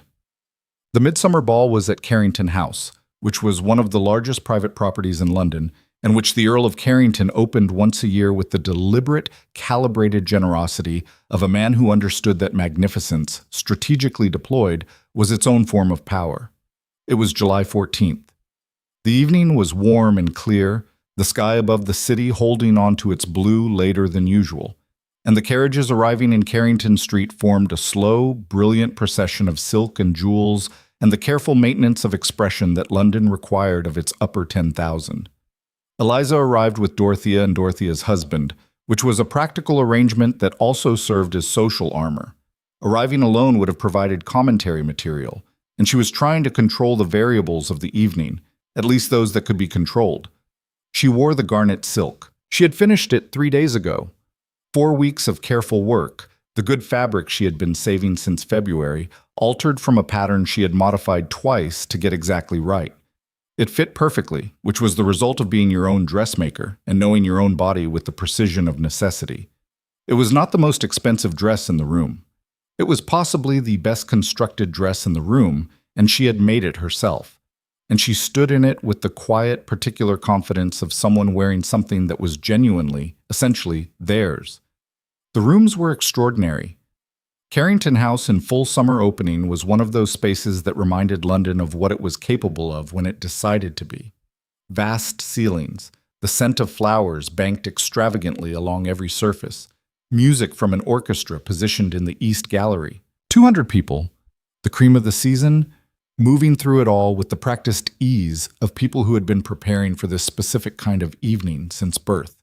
Eliza moved through it with her chin level and her spine straight, and she watched the room, and the room watched her, and she smiled at the people worth smiling at, and did not smile at the ones who did not deserve it. And she was, she thought, all right.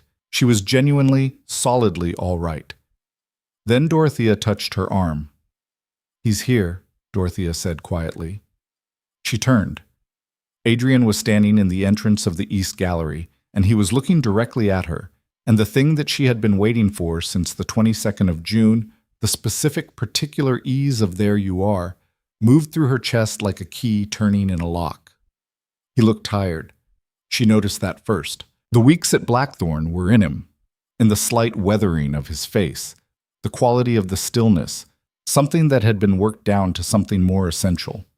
He looked like a man who had been dealing with real things in the real world, and the social apparatus of Carrington House had not yet reimposed itself on him, and for that unguarded moment she could see him with perfect clarity, the man underneath all of it, the one she had been writing letters to for 3 weeks, who had written back about drainage and tenants and the cold rooms of a house that had not been properly lived in for years. He crossed the room. He did not march this time. There was no ballroom drama, no claimed hand, no audience drawing moment. He simply came to where she was standing, directly, without performance, and stopped in front of her with the expression she had catalogued over months and learned the name for. "You wore garnet," he said. "I made it," she said. Something moved in his face. I make most of my own clothes," she said. "I have for 2 years. I'm very good at it." He looked at her with the expression that was new and familiar at the same time, the one she had first seen in the corridor and then in the card party, and that had been appearing in his letters between the lines about water tables. "You are," he said, "the most stubborn, capable, extraordinary." "You should probably finish that sentence," she said. "Woman," he said, "I have ever encountered." "That," she said, "is much better than I expected." He almost smiled. The real one, the quiet one that started in his eyes. "I need to talk to you. Later. Properly." She understood what properly meant. She felt it in the weight of it. The weeks of letters, the things said in corridors and on horseback in the early morning, and all the things not yet said that had been accumulating with the patient inevitability of a tide. "Yes," she said. "Later." Later was delayed by the practical machinery of a ball, which required attendance and navigation and the management of 200 social interactions before it permitted anything private. Adrian was absorbed by people who needed him. The state business carried over into social settings, men who wanted his ear on matters that could not wait, the general tax of consequence and position. She watched him handle it with the competence that was his native mode. Efficient, cordial, never unkind, always slightly apart. She navigated her own portion of the evening. She spoke to Julian, who had come with an Italian countess he had met at some gallery event and who was clearly delighted with his own situation. She danced once with Lord Pemberton's second son, who was pleasant and nervous and 17 years old, and had apparently been dared to ask her by his friends, which she found charming enough to reward with her genuine best effort at making him feel capable. She stood with Dorothea during the supper interval and ate cold salmon and watched the room and felt the watching being returned from several directions with the specific quality of a situation approaching resolution. It was during the supper interval that Harriet Vane found her. She came alone, which was unexpected. She was in pale blue, beautifully dressed, beautifully composed, exactly the proportions of a woman who had been prepared for this kind of evening by years of careful preparation. She stopped in front of Eliza with an expression that was not what Eliza had anticipated. It was not hostile. It was not the performance of social nicety over hostility. It was something more complicated and more human. The expression of a young woman in a situation she had not designed and was not entirely comfortable with. "Lady Whitmore," she said, "I'd like to speak to you if I may." Eliza studied her. "Go ahead." "I want you to know," Harriet said, and her voice was careful but not rehearsed, which Eliza respected, "that whatever my father has been doing, I didn't ask him to. I want to be clear about that. I'm not, She stopped, steadied. "I have no interest in a man who doesn't choose me. I never have. I told him so." Eliza was quiet for a moment. "What did he say?" "He said it was sentiment, and I would understand better when I was older." A brief pause. "He's wrong, but that's not new information." Eliza looked at this young woman, 22 years old, 30,000 pounds, a father who operated on her behalf with the assumption that wanting things for her was the same as knowing what she needed, and she felt a complicated sympathy. "Harriet," she said. "May I?" A slight nod. "Your father is not wrong that the world works the way he says it does," Eliza said. "He's wrong that it has to. Those are different arguments, and people conflate them constantly." She paused. "You will find someone who chooses you. That's not sentiment. It's just the more interesting version of the same world." Harriet looked at her for a long moment. Something in her expression shifted. Not quite relief, but the beginning of it. "You're not what I expected either," she said. "No one ever is," Eliza said. For the second time this week, and she was beginning to think she should stop being surprised by it. The moonlit terrace came later. She had not planned it, had not planned any of it, really, beyond arriving and surviving and letting the evening be what it was going to be. But the east terrace off the long gallery was cool and dim and deserted at 11:30 when she stepped through the glass doors for air, and Adrian was already there, his hands on the stone railing, looking out at the dark garden below with the expression of a man who had been waiting for a specific moment and had decided to stop waiting for it to find him. He heard her, turned, said nothing for a moment, just looked at her in the pale light that came from the windows behind her. And she let him look because she had nothing to hide from him, had decided some time ago that hiding things from this man was both pointless and contrary to everything she actually wanted. "I heard," he said, "that you went to see Vane." She had not told him. She had not told anyone. "How?" "Vane told me himself." His voice was level, but underneath the level there was something that was not a tautness, a heat. "He told me at supper. He seemed to consider it relevant information." She absorbed this. "What did he say?" "He said that you had come to his house and made your position clear with considerable directness, and that I should be aware of what kind of woman I was dealing with." A pause. "He meant it as a warning." "I know what he meant it as," she said. "I received it as the opposite." He turned fully to face her now, and the expression, she had seen its components before in fragments, in corridors and on horseback, and in letters between the lines, but never assembled all at once, never given its full weight without the armor, was unmistakable. "Eliza, you went to that man's house alone to protect something you weren't certain you even had." "I knew what I had," she said. Her voice was quiet and direct. "I knew. I wasn't protecting a certainty. I was protecting something worth being certain about." He was very still. "I need to tell you something," he said. "I should have said it before I left. I should have said it clearly, and I didn't because I am—" He stopped. Something crossed his face that might in another man have been exasperation at himself.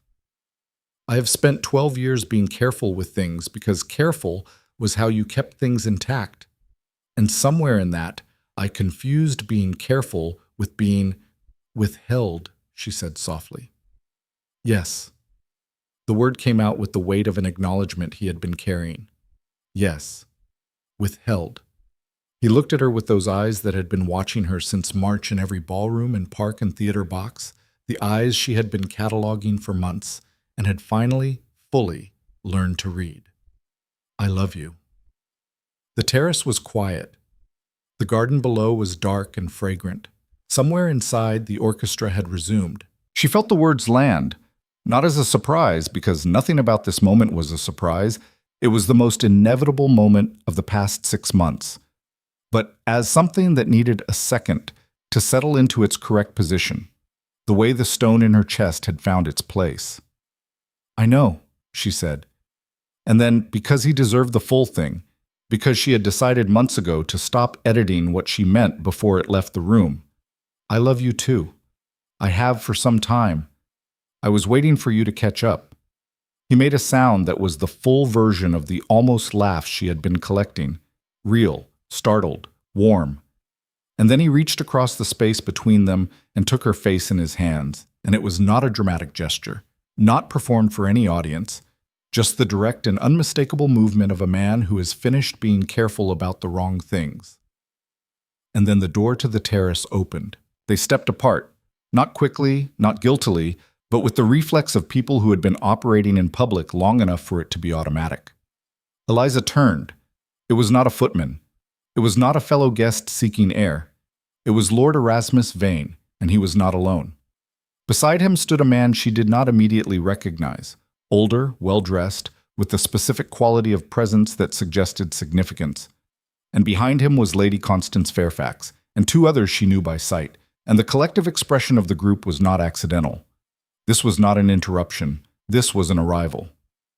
"Blackthorne," Vane said pleasantly. "I hope I'm not interrupting." Adrian looked at him. In the pale light, his expression was unreadable in the way she had learned 6 months ago meant the opposite of empty, full, controlled, waiting. "You are," he said. "Then I apologize," Vane said, in the tone of a man who does not apologize. "But there is someone who wished to speak with you. You know Lord Carmichael, I think." The older man stepped forward. Eliza recognized the name a half-second before the face assembled into meaning. The Earl of Carmichael. On the board of the bank that held a significant portion of Blackthorne's financing. On the informal council of men whose esteem Adrian had been said to require. One of the nodes in Vane's network. She understood what this was. They had timed it. The supper interval, the information about Vane's conversation with Adrian, the knowing where they would find them on this terrace, with the precision of people who had been planning it for weeks. This was the move, the public moment, the application of pressure at its most direct, in front of witnesses, with maximum social consequence. She felt it with cold clarity. This was the danger she had known was coming and had not been able to see the shape of until now. Carmichael looked between Adrian and Eliza with an expression that was precisely calibrated, regretful, paternal, certain of its own reason. "I've been meaning to speak with you, Blackthorne, about the refinancing of the Northern holding and some concerns that have arisen, a pause that was a weapon, among several of us, about the direction of your personal affairs." The terrace was very quiet. Every person on it understood what was happening. This was the moment Vane had been building toward. Not a private warning, not a social inconvenience, but a direct and public connection between Adrian's financial interests and his personal choices. The message delivered plainly, in front of witnesses. Choose correctly, or the costs begin. Eliza looked at Adrian, and Adrian looked at Carmichael with the expression she had not seen before on his face. Not controlled, not managed, not the careful surface of a man keeping his interior private. It was something stripped down to its essential self. And it was, she realized with a sudden and absolute certainty, the face of a man who had made a decision so completely that there was nothing left to decide. "My personal affairs," Adrian said, and his voice was quiet in the way that it was only when what it was carrying was at its most significant, "are not a subject I will discuss with you, nor with anyone else present." He looked at Vane, then back at Carmichael. "The Northern holding refinancing can be addressed through my solicitor, as is appropriate. If there are concerns about the estate's management, I am happy to provide documentation, but I want to be clear."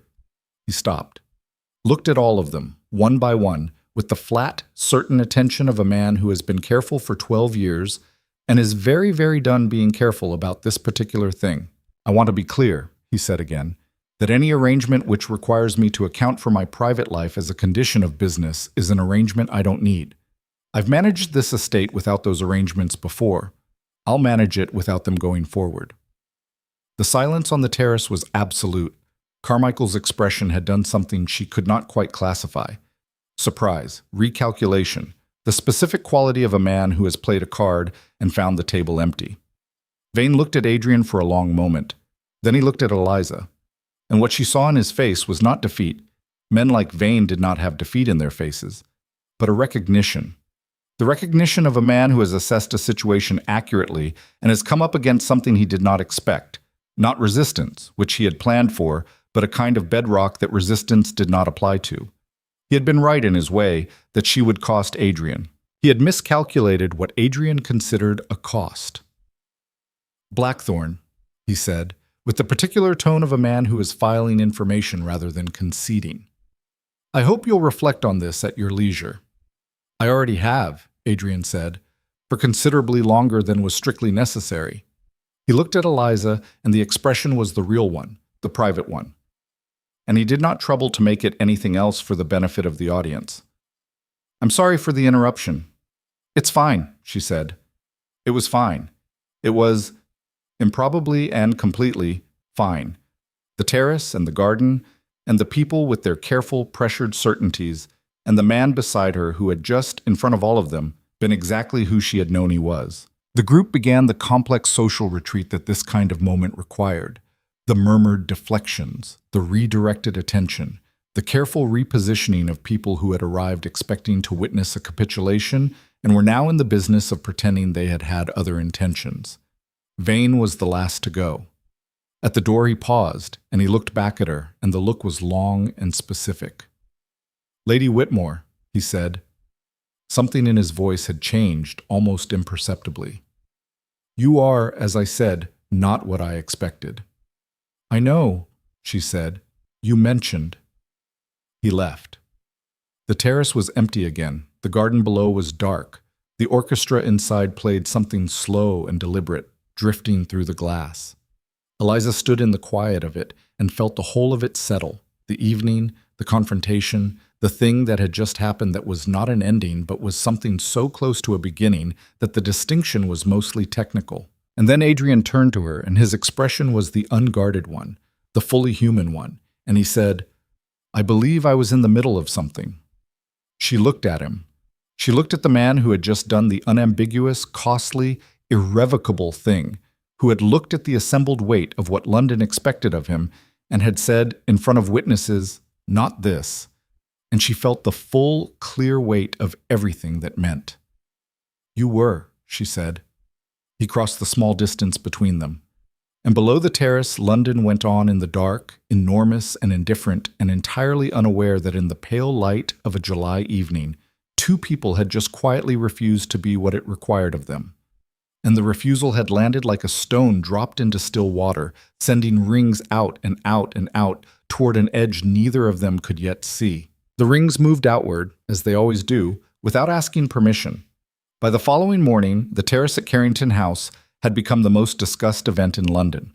Not the ball itself, not the music or the flowers or the spectacular supper, but the 11 minutes on the East Terrace that approximately 6 people had witnessed and approximately 200 had heard about by breakfast. Information in London had always traveled faster than physics should have permitted, and this particular information had the additional velocity of being genuinely surprising, which was the rarest and therefore most energetically circulated kind. The Duke of Blackthorne had refused Lord Carmichael. This was the essential fact, the stone at the center of all the rings. Everything else was elaboration. The presence of Vane, the audience, the specific language used, the look on Carmichael's face when the response arrived and was not what he had prepared for. But the stone itself was this: a man who had spent 12 years building and maintaining and protecting an estate and a reputation and a position through the careful, disciplined management of exactly these kinds of relationships, had looked at one of those relationships and said, plainly, in front of witnesses, that it was not a condition he was prepared to meet. For a man like Adrian Blackthorne, this was not a small thing. It was understood to be not a small thing by everyone who heard it, including the people who were furious about it, and the people who found it inexplicably moving, and the people who were simply trying to calculate what it meant for the landscape going forward. Eliza heard the versions as they arrived, through Dorothea, through Julian, through the general atmospheric pressure of a city processing new information, and she sat with the specific, complicated feeling of being the cause of something significant, and not being certain whether significant was the same as good. She had wanted him to choose. She had not wanted him to pay for it. These two things were not contradictory, but they were not comfortable together either, and she spent the first day after the ball in the particular internal weather of a woman working through the difference between what she had hoped for and what had actually happened, which was better in some ways and more costly in others, and wholly, irreversibly, real in all of them. The letters that arrived on the second morning helped clarify the landscape. There were 4. 3 were from people she knew at varying degrees of proximity, and their content ran the predictable range from carefully worded congratulation to carefully worded concern. The 4th was from a name she did not recognize, a Mrs. Aldridge of Belgravia, written in a firm, elderly hand, and it said in its entirety, "I heard what he did. My late husband did something similar 40 years ago, for similar reasons. It cost him a great deal and he never regretted it. I thought you should know that the story has a precedent. E. Aldridge." Eliza read this 4 times and then folded it and put it in the drawer where she kept the letters from Blackthorne, and she sat for a moment with the strange, steadying comfort of being told that something had been survived before. Adrian came on the 3rd morning, not calling hours. 8:30, the city still in its early light, and she was in her library with coffee she had made herself because her housekeeper did not arrive until 9, and she had long since stopped considering this a deficiency in her domestic arrangements. He knocked. She answered the door herself. He stood on her step in his riding clothes, which meant he had come directly from the park, which meant he had not been sleeping well either and had ridden it off rather than lying in it. "Come in," she said. He came in. He stood in her hallway with the same quality he'd had on the terrace, stripped of the social apparatus, present in the way of someone who has finished managing their own presentation and is simply there. "How bad is it?" she asked, because she had spent 3 days working with incomplete information, and she was done with that. He looked at her.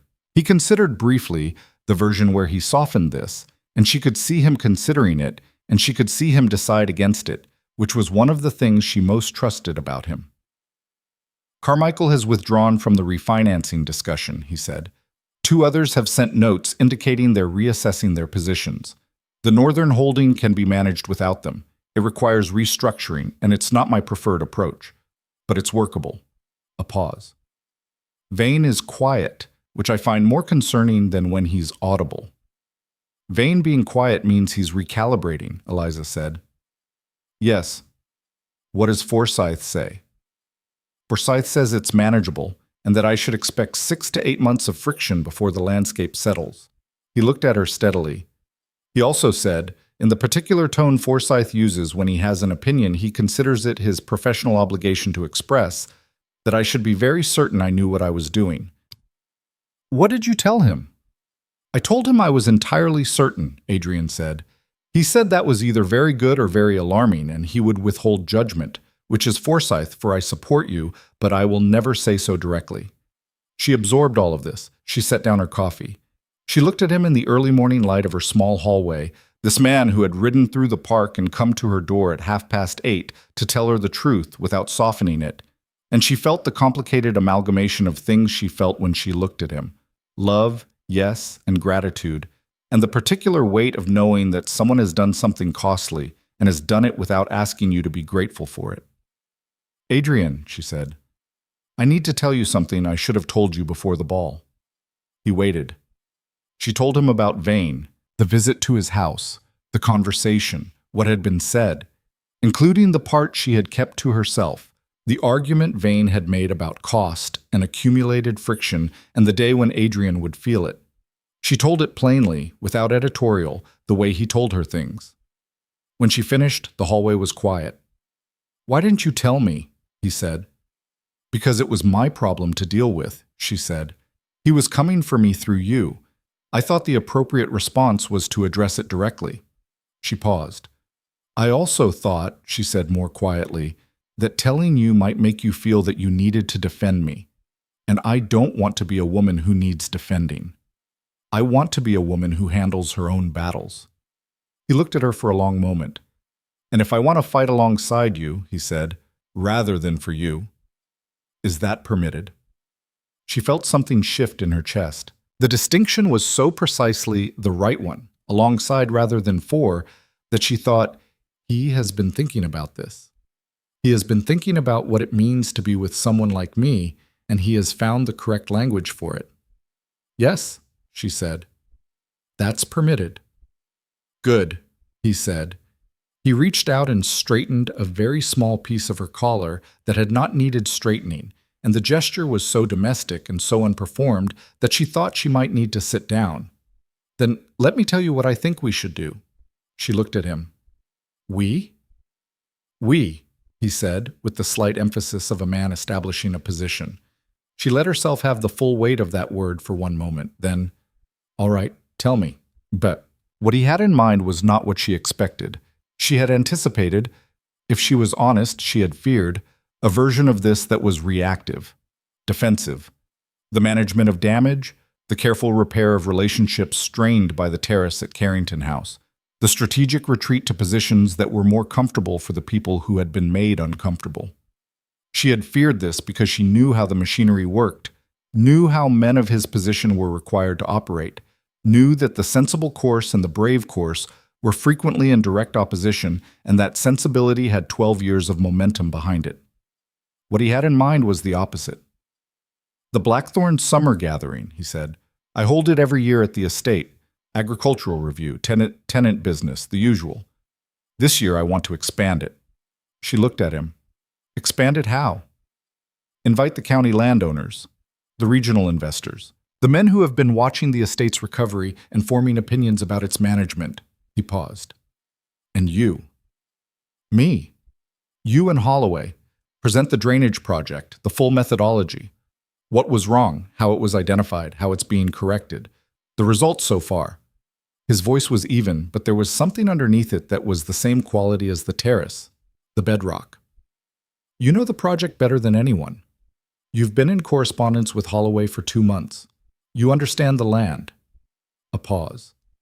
I want the people who make decisions about the Blackthorne estate's future to understand who you are, not through gossip and implication and Vane's network, through the actual concrete fact of what you're capable of. She sat with this for a moment. She understood what he was proposing. He was proposing to introduce her not as his attachment, his companion, the woman he had made a costly declaration about on a moonlit terrace, but as a person in her own right, competent and knowledgeable, and present in the specific domain that mattered to the people whose opinions carried weight. He was proposing to shift the terms of the conversation entirely. It was, she thought, the most unusual and most correct thing he could possibly have suggested. "That's not how this is usually done," she said. "No," he agreed. "I believe we've established that I'm no longer particularly concerned with how things are usually done." "Holloway will think it's extraordinary," she said. "Holloway already thinks you're extraordinary," Adrian said. "He told me so in his last letter. He said, and I'm quoting precisely, 'Lady Whitmore has the most practical grasp of water management I have encountered in a non-professional. It would be my honor to present jointly.'" He used the word honor. A pause. Holloway is a man who uses that word very sparingly. She felt something that was almost laughter, and was also something more serious. The recognition of a path forward that was hers, built on what she actually knew and what she had actually done, not on the management of other people's perceptions. "When?" she said. 3 weeks. First week of August. He looked at her. "Will you come to Blackthorne?" She had never been to Blackthorne. She had heard it described, the great stone house, the cold rooms, the estate that stretched over 3 counties. And she had imagined it from his letters, pieced it together from the details he let through between agricultural reports and tenant business. She had not been there. She had not been invited there. Going to Blackthorne, staying at Blackthorne, was a different kind of statement from anything they had done yet in London. More real, more committed, more visible to the people whose visibility mattered most. "I'll need a chaperone," she said practically. "Dorothea, probably. She'll complain about the drive and enjoy every second of it." The almost laugh again. The real one. The quiet one. "Yes," he said. "Bring Dorothea." So, she wrote to Holloway that afternoon. His response arrived in 36 hours. He was apparently a man who did not let correspondence age, and it was enthusiastic and specific and contained 3 pages of notes on what he thought should be covered in the presentation, which told her he had been thinking about this already, possibly since their first exchange in March. She wrote back with her own 3 pages and a suggested structure, and the correspondence settled into the productive, efficient rhythm she had come to associate with working with someone who was genuinely good at their field and entirely uninterested in the social hierarchies that usually determined whose ideas got heard. She told Dorothea. Dorothea's response was comprehensive. It involved, in order, a long pause, a slow blink, the expression of a woman recalibrating rapidly, and then, "He's asking you to present at the Blackthorne estate gathering." "Yes." "In front of his landowners and investors." "Yes." "On agricultural drainage and land management broadly." Another pause. "Eliza." Dorothea's voice was doing something careful. "Do you understand what he's doing? He's introducing me as a competent person rather than a romantic complication," Eliza said. "He's introducing you as a partner," Dorothea said, "not in the formal, announced sense, but in the sense that actually matters, in the context where his professional world can see what you are and form their own conclusions based on reality rather than gossip." She sat back. "That is either the most strategically brilliant thing I have ever heard or the most romantically brilliant thing, and I can't decide which." "Perhaps both," Eliza said. "Perhaps both," Dorothea agreed. "Then I'm coming, obviously. I wouldn't miss it for any sum." The 3 weeks between the decision and Blackthorne were not quiet. The news that Eliza Whitmore had been invited to the Blackthorne summer gathering traveled through London with the predictable velocity, arriving in the usual places with the usual variety of interpretations. The kindest read it as confirmation. The Duke was serious. His declaration on the terrace had been meant. And this was the next logical step in a story that had been building since March. The less kind read it as provocation, a flaunting of unconventional choices, a deliberate disregard for propriety, the kind of behavior that confirmed everything they had been saying about the dangerous direction of Blackthorne's judgment. Vane said nothing, publicly. Dorothea's network reported that he was still quiet, still recalibrating, and that Harriet Vane had apparently told her father, at some point during the past week, that she was going to visit her aunt in Bath for the remainder of the season, which Eliza filed as information and chose not to examine too closely. Carmichael, interestingly, sent Adrian a brief note through his solicitor. Not the warm communication of restored relations, but a professional contact, leaving the door technically open. She heard about this and recognized it for what it was. A man who was an investor, primarily, and who had allowed himself to be deployed as a social weapon by Vane and was now, in the private mathematics of his own interests, performing his own recalibration. London was, slowly and with considerable resistance, beginning to adjust. She felt it in the quality of the rooms she moved through. Not warmth, not sudden reversal of the past month's judgment, but a subtle shift in the atmospheric pressure. The specific quality of being watched had changed. Before, she had been watched the way unusual things were watched, with the slight unease of something that didn't fit the expected categories, something that needed to be contained or explained. Now she was being watched differently, with the particular attention that London gave to things that were beginning to look, against all expectation, like they might be right.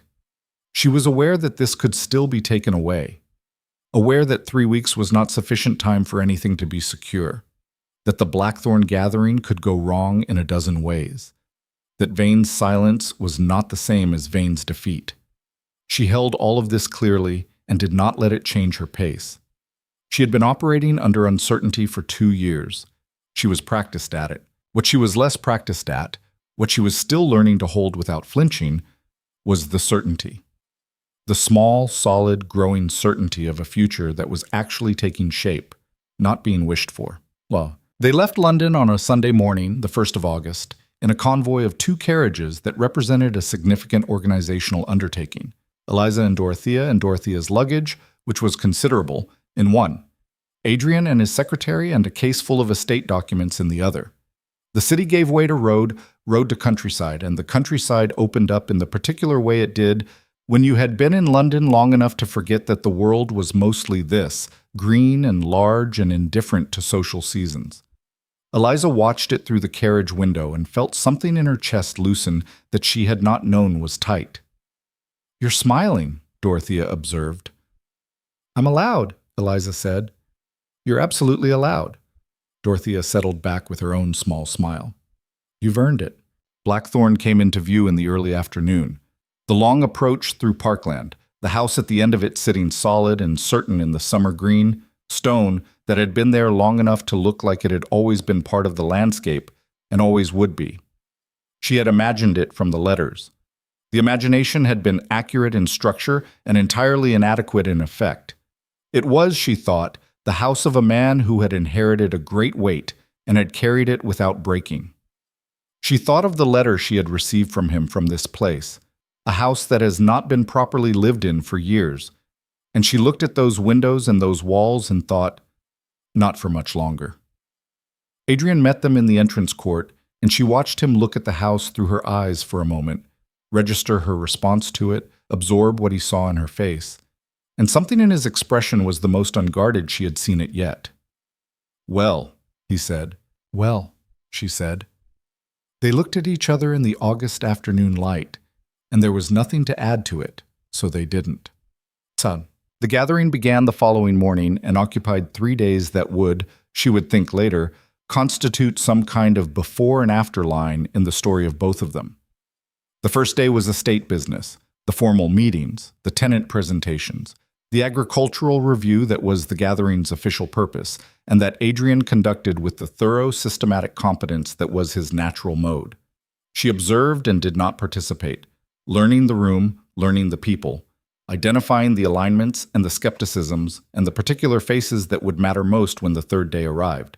She learned the tenants first because the tenants were the most honest room. They had no social pretension. Their interest in the estate's management was direct and practical because their livelihoods depended on it, and direct practical interest produced direct practical observation. She spoke to several of them during the lunch interval, and they spoke to her with the specific, frank directness of people who had not been prepared to find a woman worth speaking to frankly, and were adapting to it in real time with better grace than most of London had managed. An older man named Thomas Carey, who had farmed the Northern Holdings for 30 years and whose assessment of the drainage problem had, she gathered, been largely ignored by the previous steward, stopped her on her way back from the stables and looked at her with the appraising expression of a man who dealt in observable fact. "You're the one who sent Holloway," he said. "I made the introduction," she said. "Mr. Holloway did the work. He told me you understood the problem before he arrived." Carey studied her. "How?" "My father's estate had similar land," she said. "Clay over chalk. The water moves wrong if you don't account for the layer gradient." She paused. "I spent a summer understanding why our fields failed. It was useful eventually, even though it didn't help at the time." Carey looked at her for a long moment. Then he nodded. Not a social nod, not the acknowledgement of a pleasantry, but the nod of a man who has assessed something and found it to be what it claimed to be. "Good," he said, and walked away. And she felt the weight of that single word settle in her chest like something important. The third day brought the presentation. Holloway had arrived the night before, a compact, energetic man in his late 40s with the permanently weathered face of someone who spent most of his time outdoors, and the particular manner of a scientist who was accustomed to being the most technically competent person in any room, and had made his peace with the fact that people frequently didn't listen anyway. He met Eliza in the library after dinner, and they worked for 2 hours on the presentation structure, adjusting emphasis, anticipating objections, identifying the 3 questions they were most likely to face from the most skeptical audience members. She liked him immediately and completely. He spoke to her about the land the way people spoke when they were talking about something they actually cared about, without performance, without the careful management of how much expertise to display. He argued with 2 of her analytical conclusions, and was right about one of them and wrong about the other. And when she demonstrated the error in his reasoning with the data from the Northern Field records, he said, in the tone of a man who was genuinely surprised and genuinely pleased to be, and they moved forward. "You know," he said, near the end of the evening, "when Blackthorne first wrote to me about this project, he mentioned you in the 2nd paragraph, not the 3rd, the 2nd. She looked at him. "A man mentions a woman in the 2nd paragraph of a professional letter," Holloway said, with the directness of a scientist.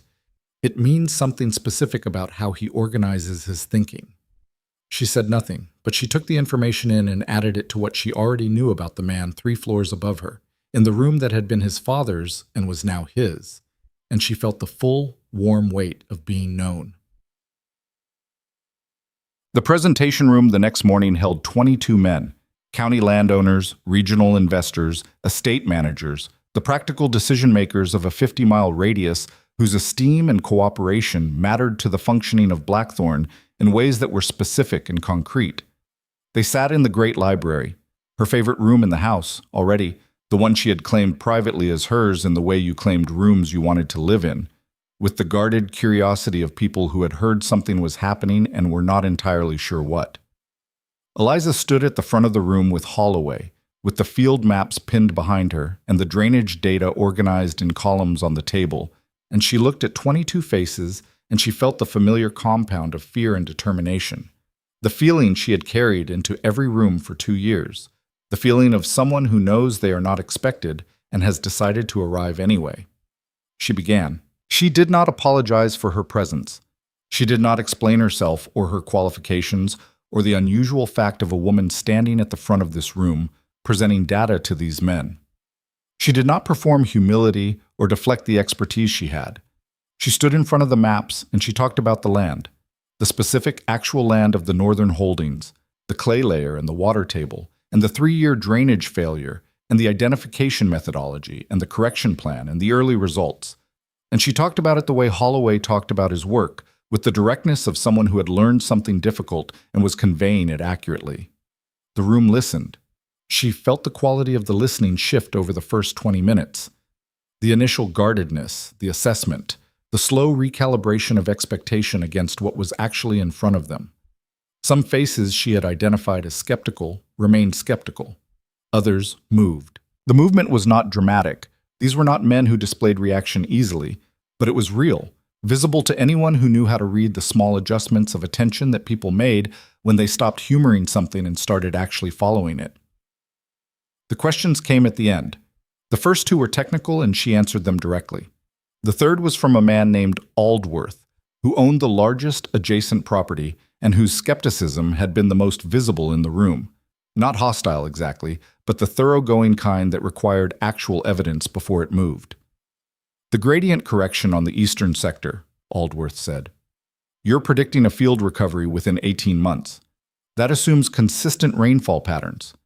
If you get a dry autumn, the model accounts for it, she said. She moved to the maps. The correction isn't dependent on rainfall volume.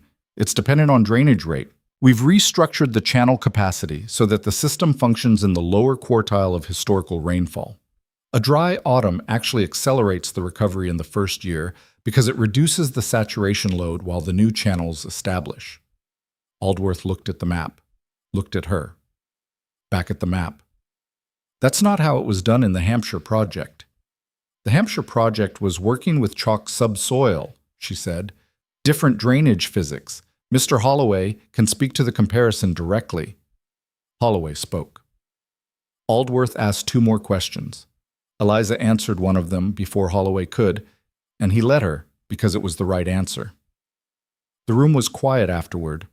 Then Carey, Thomas Carey, from the Northern Holdings, who had been sitting in the back with the tenant representatives, said, in the plain factual tone she had already learned to value, "She's right about the eastern sector.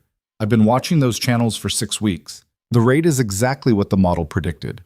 The weight of that landed in the room like a different kind of stone, not dropped, but set down, deliberately, by a man whose credibility in this room was based on 30 years of being correct about the actual land." Aldworth looked at the map for a long moment. Then he looked at Eliza, and the look was the same one Carey had given her on the path by the stables, the frank assessment of an observable fact. "Well," he said. It was not applause. It was not the warm, converting endorsement of a man who had changed his mind dramatically and was glad to say so. It was the minimal acknowledgement of a correct answer from a man who gave minimal acknowledgments. It was, Eliza understood, exactly enough. Adrian found her afterward on the terrace off the east wing. The house had many terraces, it turned out, a different terrace for every kind of moment, where she was standing with the August afternoon stretched in front of her and the faint, pleasant exhaustion of a significant thing having been done. She heard him come through the door without turning. She knew his footstep now, the particular cadence of it, the way he moved through spaces he owned without needing them to announce him. He stood beside her at the railing. For a moment, neither of them said anything, which was one of the things she valued most about him. He understood that silence could be fuller than speech, and he did not fill it out of anxiety. Aldworth wants to discuss the Eastern Sector methodology further, he said. He sent a note through his man 20 minutes ago. She absorbed this. Aldworth, who had been the most visibly skeptical person in the room, wanted further discussion of the methodology. This meant he was considering applying it. This meant the demonstration had reached the person it most needed to reach. "When?" she said. "He's suggesting tomorrow morning," Adrian said. He also asked, and I'm reporting this directly, whether Lady Whitmore would be available to continue the technical conversation. His phrasing. She was quiet for a moment. She let the full meaning of that phrasing settle. A man like Aldworth, in a world like this one, had asked specifically for her. Not for Holloway. Not for Adrian's estate manager. For her, by name, in a professional context, as a technical resource rather than a social complication. The question of who she was had been answered in terms he recognized, terms that had nothing to do with her father's ruin or her altered gowns or the story that had been circulating about her calculated ambitions. It had been answered in data and field maps and the specific gravity of Thomas Carey saying she's right. "Tell him yes," she said. She felt Adrian looking at her. "What?" she said, turning. He was watching her with the expression she had first seen at the Carrington Terrace, and that she had not seen since in quite this form, the fully open one, the one with nothing held back. "I want to tell you something," he said. You seem to be doing that more easily lately, she observed. I'm practicing, he said. It's an ongoing project. A pause. When I came back from the estate the first time, in June, when I told you about Forsyth and Carmichael and the Northern Holding, I told you it was manageable. That was true. But I also told you because I wanted you to know what it would actually be, not a cleaned-up version. He paused again, and she could see him choosing the right words with the care he gave everything. I wanted you to decide with full information. I didn't want you to stay for a version of this that wasn't real. She looked at him. She understood what he was saying and what it had cost him to say it. The man who had been withheld for 12 years, who had edited himself before he left the room, telling her, I gave you the real thing, the whole thing, because you deserved the choice. I know, she said quietly. I know you know how, he said. I just wanted to say it clearly. She turned back to the view. The parkland, the late afternoon light moving through it, the particular green of a place that had been cared for over a long time by people who understood that care was its own kind of inheritance. It's a very good house, she said. She felt him go still beside her. I've been thinking, she continued, about the rooms that haven't been properly used. The east wing. Those ceilings are extraordinary. It seems wasteful. The stillness beside her had become a specific, deliberate kind of stillness. The stillness of a man who is listening to something with his entire attention and is being very careful not to interrupt it. Wasteful, he said. Rooms should be lived in, she said. It's their function. A pause. Eliza. She looked at him.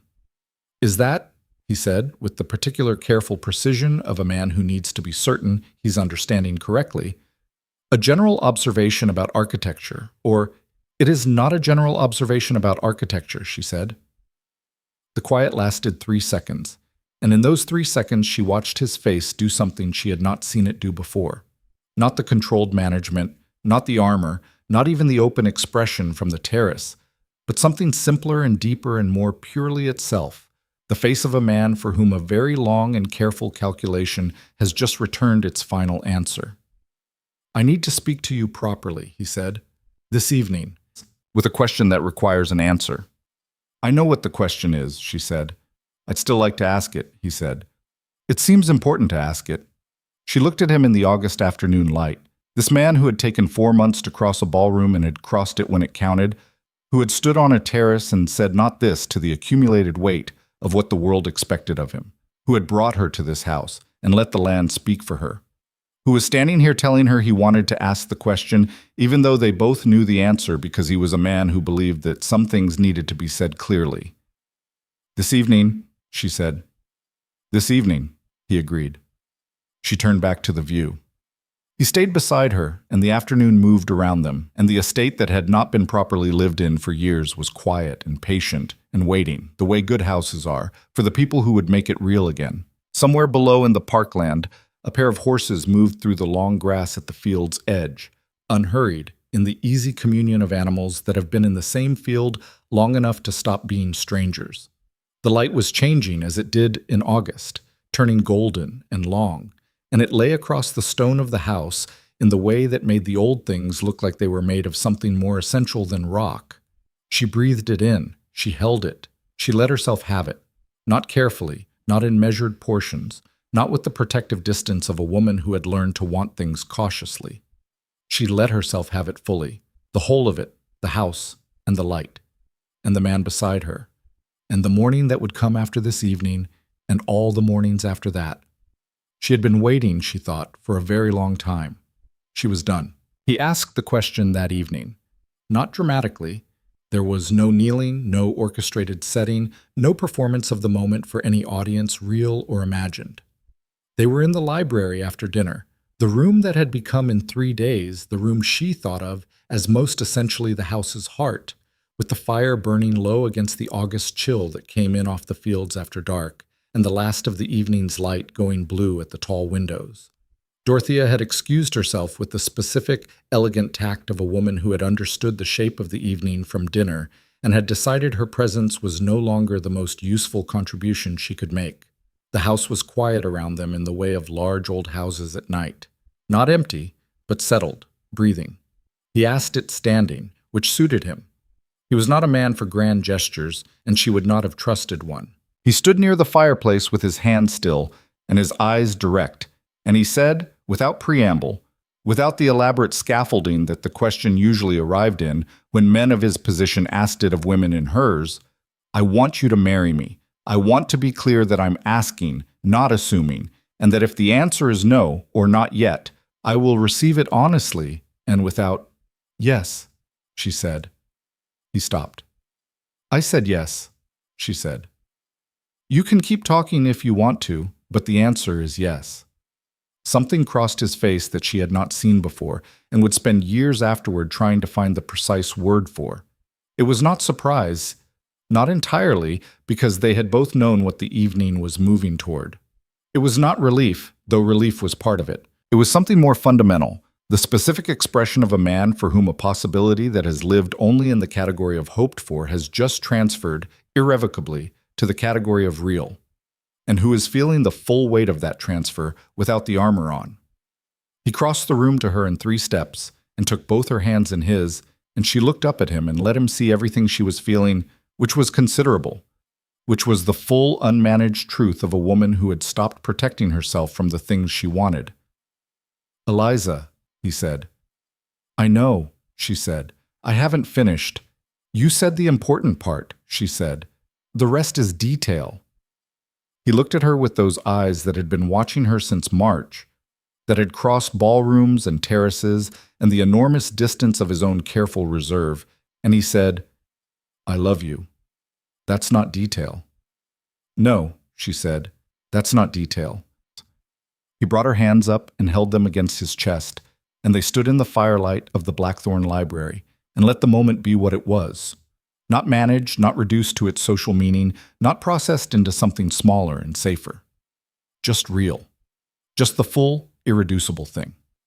Outside, the August dark lay over the estate, and the fields that had been broken and were being healed, and the old stone of the house that had been waiting for this kind of living for years. The news traveled, as it always did, faster than sense. By the time they returned to London 10 days later, the gathering concluded, Aldworth's follow-up meeting completed, the Eastern Sector methodology approved for adoption on 2 adjacent properties in a development that Holloway had called, in his restrained way, a satisfying outcome. The information had already arrived ahead of them. The engagement of the Duke of Blackthorne and Lady Eliza Whitmore, announced formally through the appropriate social channels the morning after the question and the answer in the library, had been received by London with the full range of responses that London's full range of people were capable of producing.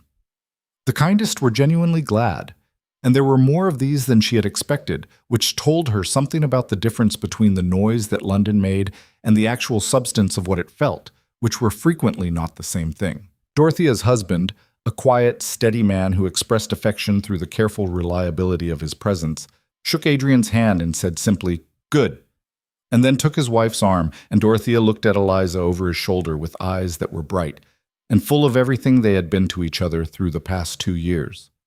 Julian sent a letter from somewhere in Scotland where he had gone with the Italian countess and a group of friends for an August shooting party, and the letter said, "I heard. I'm happy for you both. Tell Blackthorne I expect an invitation to the wedding and will arrive in a coat that embarrasses him. J.A." She laughed at this and read it to Adrian, who said that Ashford was welcome to try. The less kind responses were various, and she catalogued them without giving them much weight. Lady Constance Fairfax issued a formal acknowledgement through the social channels, which was the minimum required by convention, and her expression at the Pemberton garden party the following week, where the engagement was the central topic, was that of a woman who had spent a great deal of energy on a position that had turned out to be wrong and was managing the experience with limited success. Mrs. Alderton said nothing publicly, which was, under the circumstances, the most dignified available choice, and Eliza respected it accordingly. Carmichael sent a formal letter of congratulation to Adrian. The communication was professional rather than warm, but it was sent, and its being sent said what it needed to say. A door that had been used as a weapon had been turned back into a door. Vane said nothing. His nothing was the most interesting nothing of all. She heard from him on a Tuesday morning 3 weeks after the return to London, in the form of a card, formal, correctly worded, containing precisely the social minimum of congratulation. She read it twice, turned it over, considered it. Then she put it beside Mrs. Aldridge's letter in the drawer where she kept the important things, because it was, in its way, important. The record of a man who had been wrong about something and had been large enough, eventually, to offer the formal acknowledgement that convention required. It was not an apology. She did not expect one, and she would not have known what to do with one. What it was an ending of the active hostilities. The quiet treaty of a man who had recalculated and found that the position he'd held was no longer defensible. The world Vane had described, the one where she would cost Adrian, where the accumulated friction of being the wrong choice would wear them both down over years until the cost became visible, had not materialized. The world that had materialized instead was the one that Aldworth had begun to build, in his note asking specifically for Lady Whitmore, continued in the 2 additional letters he had sent since regarding the Eastern Sector methodology, and consolidated in a conversation at his own estate in late August, where he had introduced her to his estate manager, and said, with the plain directness she had come to associate with men who dealt primarily in land, "This is the woman who sorted out the Blackthorne drainage. She understands the gradient problem we've been having in the South Field." She had sorted out the South Field in 40 minutes, talking it through over a map while his estate manager took notes. Aldworth had watched this and had said nothing, but she had seen the expression, the final, settled version of the assessment that had begun in the Blackthorne library with, and she had known that some doors, once opened by the right key, did not close again. The key, it turned out, was simply herself. Not a managed version, not a reduced version, not the version that fit the available space, just herself, fully and without apology, doing what she knew how to do in front of people who had the capacity to see it. It had always been the key. It had taken 2 years of survival and one man crossing a ballroom to give her the room to use it. The wedding was in October at the small church near the Blackthorne estate, which was correct. She had wanted it there. On the land, among the people whose lives were materially connected to the institution she was joining. Not London. Not the great social performance of a society wedding with its hundreds of witnesses and its commentary and its elaborate staging. The land and the people of the land and the plain, real fact of it. Dorothea stood beside her. Julian arrived in a coat that was technically not embarrassing but was definitely making an effort. Holloway came from Hampshire with his wife, a woman of practical intelligence and considerable opinions who told Eliza within 10 minutes of introduction that the South Field analysis had been the most elegant diagnostic she'd seen applied to clay over chalk substrate, and that she hoped Eliza would publish it, at which point Eliza decided that Holloway's wife was one of the finest people she had met in recent memory. Thomas Carey was there with his wife and 3 of his grown children. He shook her hand at the reception with the same frank directness he'd had on the path by the stables. "Good," he said, identically to Dorothea's husband, and walked away, and she found herself moved by the repetition. All the good people in her life expressing their approval in the most minimal possible form, and every instance of it landing with the full weight of everything they were not saying. Adrian stood at the front of the small church in the October light coming through the old windows, and he looked at her when she came through the door with the expression she had first seen on the Blackthorne terrace, and that she had since learned was the one he kept for her specifically, the fully open one, the one with nothing managed about it, the one that said, "There you are," with the quiet certainty of a man who has found what he was looking for and knows it completely. She walked toward him. She did not look at any of the other faces in the room. She had spent 2 years looking at other faces in rooms and calibrating herself against their expressions. She was done with that. She looked at him, and she walked toward him, and the October light was warm, and the church was small and real and exactly right. And when she reached him, he took her hand the way he had taken it the first night, with the particular decision of a man who has made up his mind and will not be unmade. And this time there was no ballroom to perform it for, no London watching, no story being written for other people's consumption. Just the 2 of them, and the real thing, and the rest of their lives. The first year of marriage rewrote both of them in ways neither had anticipated. She had expected the practical reshaping, The movement from the small Kensington house to Blackthorne, from the careful economies of 2 years careful living to the different, larger set of responsibilities that came with managing an estate of its scale. She had expected the learning curve of a new role, the social navigation of being the Duchess of Blackthorne, where she had been Lady Whitmore of the ruined Whitmores, the daily business of a life that was materially different from the one she had left. What she had not expected was how much she would like it. Not the title. The title was an administrative category that she wore as straightforwardly as she wore her clothes, without either false modesty or particular attachment. Not the position, which came with its own set of obligations she took seriously but had never mistaken for a purpose. What she liked was the work, the actual concrete land and people work of the estate, the tenants and the fields and the decisions that mattered in the real physical sense of mattering, the drainage projects and the crop planning and the lease negotiations and the 100 daily choices that determined whether the people connected to this land had better or worse years. She was good at it. She had always been good at it, had always had the particular kind of intelligence that found its most natural expression in practical problems with real stakes. And for the first time in her adult life, she had the resources and the authority and the space to do it at full capacity. Adrian watched her do it with an expression she had come to think of as his private pride. Not possessive, never that, but the specific warmth of a man watching someone he loves be exactly what they are, in a context that finally fits. He had spent 12 years managing the estate with the thorough, disciplined competence of a man doing everything himself because there was no one else. Now there was someone else. Someone who argued with his decisions when they were wrong and supported them when they were right and brought her own entirely distinct and occasionally superior analysis to the problems that had previously been his alone. He had thought, she knew, that he needed to be self-sufficient. He had confused solitude with strength, the way people did when they had been left alone with heavy things long enough. It had taken her being fully, stubbornly present to demonstrate the difference. He stopped being self-sufficient, slowly, without fanfare.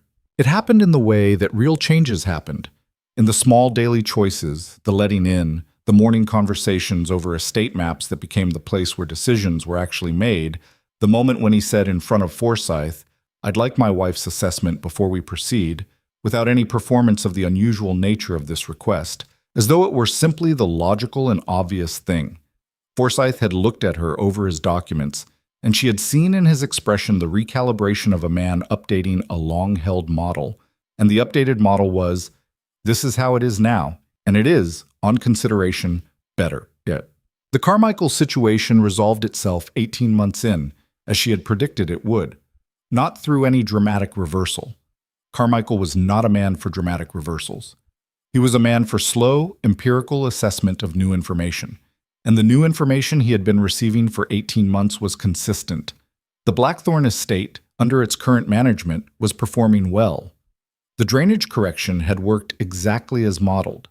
The contract restructuring Forsyth had negotiated in the aftermath of the Carrington Terrace had produced a tighter, more favorable arrangement than what Carmichael's consortium had offered. The Northern holdings were producing at a rate that made the previous 2 years look like a managed interruption rather than a deterioration. He requested a meeting through official channels, which Adrian held with his characteristic thoroughness, and then described to her over dinner with the dry, precise recounting she had come to associate with his version of storytelling. He said, Adrian reported, that he had followed the estate's performance with interest and that he wished to discuss reinvestment opportunities. "What did you say?" she asked. "I said I would have my wife review the proposal before responding." She looked at him. "You said that." "In those words," he confirmed. He paused for approximately 4 seconds and then said he looked forward to the discussion. She was quiet for a moment, working with the full implication of this. Carmichael, who had stood on a terrace in July of the previous year and delivered the implied ultimatum that had triggered everything that followed, now waiting for her review of his proposal in full acknowledgement that her review was the operative step. 4 seconds, she said. "A long 4 seconds," Adrian agreed. "I'll review his proposal," she said. "I know you will," he said. She did. She found 2 structural weaknesses in it, recommended modifications to both, and communicated her assessment to Forsyth in writing. Carmichael accepted the modifications without objection. The arrangement was concluded to mutual benefit, and the mutual benefit was, she understood, the final evidence that the world Vane had described, the one where she would cost Adrian, had not merely failed to materialize but had been replaced by its structural opposite. She had not cost him. She had made him more.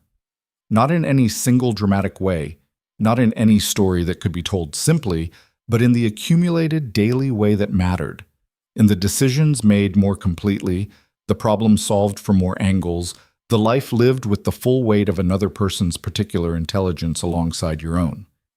The estate was better. The work was better. The man was better, not because she had improved him in the condescending sense of the word, but because he had been operating at reduced capacity for 12 years without knowing it, and now he was not. And the difference was visible to anyone who compared the Blackthorne estate records from before her arrival to after. Aldworth noticed. He said so, in his characteristic manner, at a county land meeting in the spring, 2 years after the Blackthorne gathering, in a room full of people who had been present at the presentation, who had watched the methodology work in their own fields, who had formed their own empirical assessments of the woman who had diagnosed the gradient problem. The estate management has improved, Aldworth said, to no one in particular, in the way that men like him delivered observations they considered self-evident. Since the current arrangement, no one responded because no one needed to. It was simply, plainly true. The first child arrived 14 months after the wedding, a girl, which surprised no one who had paid attention to the particular quality of the universe's sense of humor. They named her Margaret, which had been Adrian's mother's name, which he had suggested and she had agreed to with the immediate certainty of a name that fit. Margaret came into the world with the specific conviction of a person who had already formed opinions and was prepared to hold them, which Dorothea said was entirely predictable, and which Thomas Carey, informed of the birth with the directness that had characterized all her communications with him, said was just as well then. Eliza held her daughter in the first hours and felt the reorientation of the world, not the loss of self that she had feared once in a younger and more defensive version of herself, but the expansion of it, the strange and total discovery that love in this form did not reduce but enlarged, that being this child's mother did not make her less of everything else she was, but made all of it matter more. Adrian sat beside her and looked at his daughter with an expression she would remember for the rest of her life. The fully open one, the unmanaged one, and underneath it something that was not quite wonder, but was the thing adjacent to wonder that people experienced when they encountered the specific evidence that their life has become something they had not been certain they deserved. "Hello," he said to Margaret, in the quiet, direct way he said important things. Margaret, who was 4 hours old and had opinions, responded in kind. "She's going to argue with you," Eliza said. "Yes," he said, with the particular warmth she had learned was his version of joy. "I expect she will." 3 more children came in the years that followed. 2 boys and another girl, arriving at intervals that suggested the universe was making a point about abundance. The house that had not been properly lived in for years became the kind of house it had been built to be, full of noise and purpose and the specific organized chaos of a family that was interested in things, that brought the outdoors inside and carried the house's logic outdoors, where it mixed with the land and the tenants' children and the rotating presence of people who came to Blackthorne for work and stayed longer than they planned because the place had acquired, in the years of its remaking, a quality that was difficult to name but impossible to miss. Holloway came twice a year and stayed for a week and argued with Eliza about drainage methodology with the genuine enthusiasm of a man who had finally found an opponent worth arguing with. His wife stayed for 2 weeks and worked with the estate's educational project, Eliza's project, which had begun in the second year as an informal arrangement for the tenants' children and had expanded, through her particular combination of vision and practical tenacity, into something that drew visitors from 3 counties who wanted to understand how it worked. Dorothea came for every Christmas and 2 weeks every August, and her husband fished in the estate's river and caught nothing with great satisfaction, and Dorothea sat in the library with Eliza and talked the way women talked when they had been important to each other through difficult things and had arrived, together, at the other side. Julian came when he was in England, which was irregularly and always excellent. He eventually married a landscape painter from Cornwall, who had no patience for London and unlimited patience for Julian, which Eliza considered an ideal arrangement, and brought her to Blackthorne. And the landscape painter spent a week walking the estate with the focused attention of someone working, and produced a painting of the North Field in early morning that hung in the Blackthorne Library, and that several people with knowledge of such things considered rather extraordinary. Oh, the harvest celebration happened every year in October, in the great hall with the estate's people and the county's landowners, and the various accumulation of people who had become connected to Blackthorne in the years of its remaking. It was Adrian's event, continued from his father's time, and it had changed in the years since the marriage from a formal acknowledgement of the agricultural year into something warmer and more genuine, the kind of gathering that happened when a place had been truly lived in by people who understood that their purpose was not separate from the land and the people connected to it. It was 5 years into the marriage.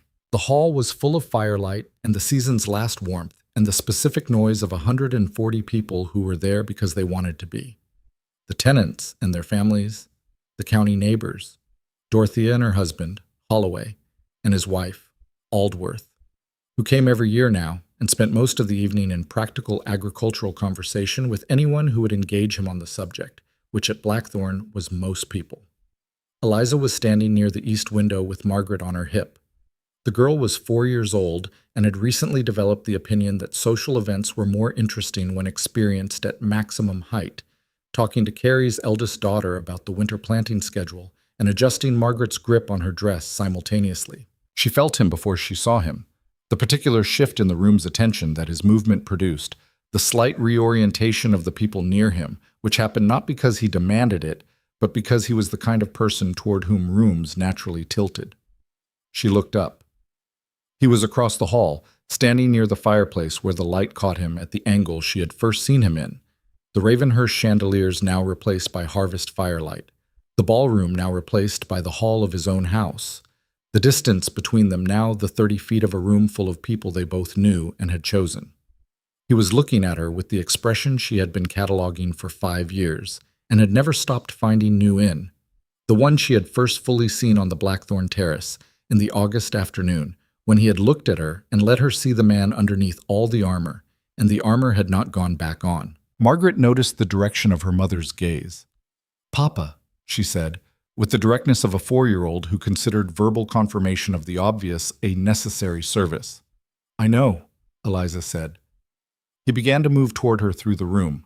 Not the march of the first night, not the deliberate crossing of the Carrington Terrace, not any of the previous crossings, each of which had carried the weight of something being decided. This was different. This was the ease of a man who has arrived where he is going and moves through his own life with the natural confidence of someone who knows his place in it completely. He came through the crowd with a word here and a nod there, not hurrying, belonging to every conversation he passed through and leaving it without losing direction. And the direction was her. He arrived.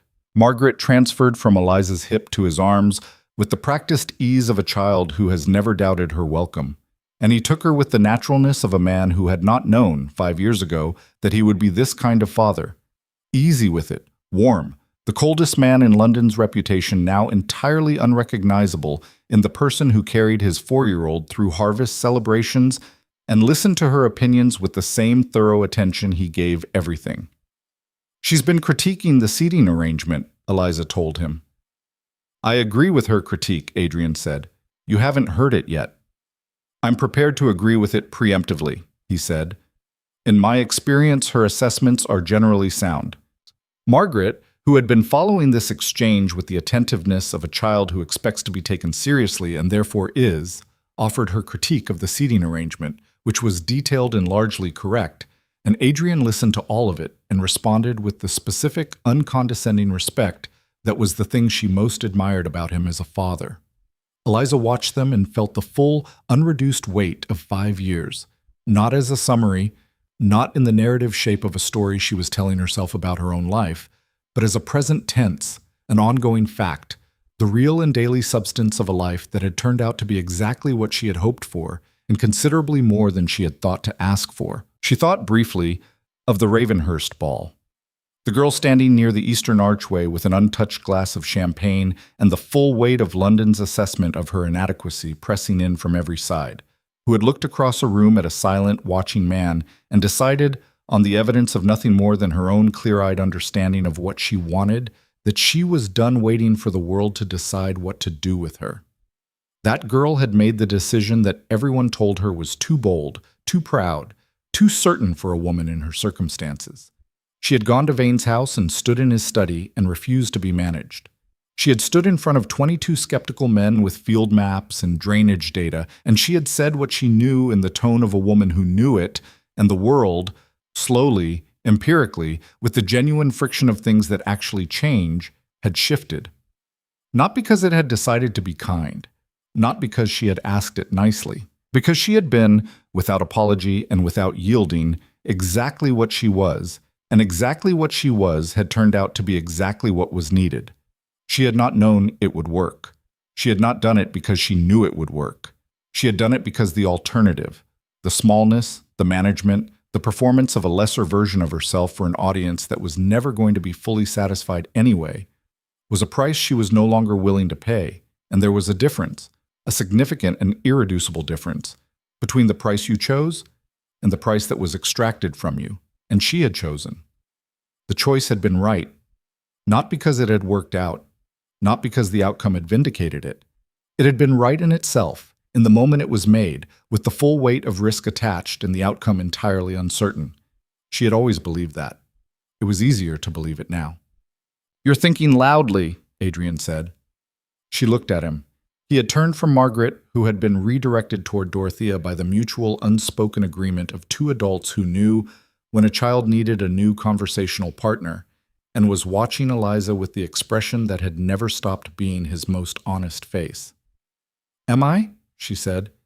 "You get a particular line between your brows," he said, "when the thinking is the substantial kind. That's a very unflattering observation." "It's an accurate one," he said. He reached out and smoothed the particular line, which was both absurd and entirely characteristic of him, the precise, direct gesture, the economy of affection. "What are you thinking about?" She looked around the hall, the firelight and the harvest tables, and the people who had become the furniture of her life, all the faces that had come to mean something over 5 years of this particular, chosen existence. Then she looked at him. "The night at Ravenhurst," she said. "The first night." He was quiet for a moment, which was his way of giving the subject its weight. "What about it?" "I was thinking," she said, "about the fact that I had no idea what I was doing." "You seemed extremely confident," he said. "I was terrified," she said. "I was making the only move I could think of, and I had no idea whether it would produce anything except a story that people told about how Lady Whitmore had humiliated herself trying to attract a duke." He looked at her with the full, quiet attention that was the thing she had fallen in love with first, before she had words for any of the rest of it. The listening that was complete, that did not manage or reduce or produce the correct response, but simply received. "I saw you from the moment you arrived," he said. "I want you to know that. Not the smile. Before the smile. The way you held yourself in a room that was doing its best to make you smaller." A pause. "I had been watching you for months because I had never seen anyone hold their ground like that without making it a performance. It was just what you were." She looked at him. "You could have told me that considerably earlier." "Yes," he said. "I was an idiot." "You were cautious," she said. "Cautious is the charitable reading," he said. "I'm feeling charitable," she said. "It's a harvest celebration. I'm in a good mood." The smile came. The real one. The private one that started in his eyes, and that she had been collecting for 5 years without diminishing returns. He held out his hand the way he had twice before, once on a ballroom floor, once on a moonlit terrace. And the gesture carried all of its history in it, every version of itself, and she took it the way she had those times, with the full, deliberate choice of a woman who knows exactly what she is doing. "Dance with me," he said. She looked at him. This man who had been the most guarded man in London and was now simply the most known man in her life, who had been armored for 12 years and had dismantled the armor piece by piece in the daily work of being genuinely with another person, who had stood on terraces and crossed ballrooms and said not this to the accumulated weight of what the world required of him, and had been right, and was standing here in the firelight of his harvest hall, asking her to dance with the ease of a man who has learned that happiness does not require caution. Yes, she said. She always said yes to him. They moved onto the floor together. No audience this time, or rather an audience of people who were themselves dancing, themselves engaged in their own lives, for whom this was simply one moment among many in an evening that belonged to all of them. The music was warm and unhurried, the fire was bright, the hall was full of the kind of noise that a place makes when it is genuinely inhabited. Eliza Whitmore, who was also the Duchess of Blackthorne, who was also the woman who had stood in front of 22 men with drainage maps and changed the terms of the conversation, who was also a mother and a manager of land and a correspondent of Holloway's, who was also the daughter of a ruined baron who had been funny and kind and bad with money, and who she had loved and missed and carried forward in every room she had refused to be small in, danced with her husband in the firelight of the home they had made together, and the home was warm, and the land outside was healed, and the people she loved were near, and everything that had cost them was here in this room, transformed. She had been patient for a long time. She was done being patient now. She was too busy living.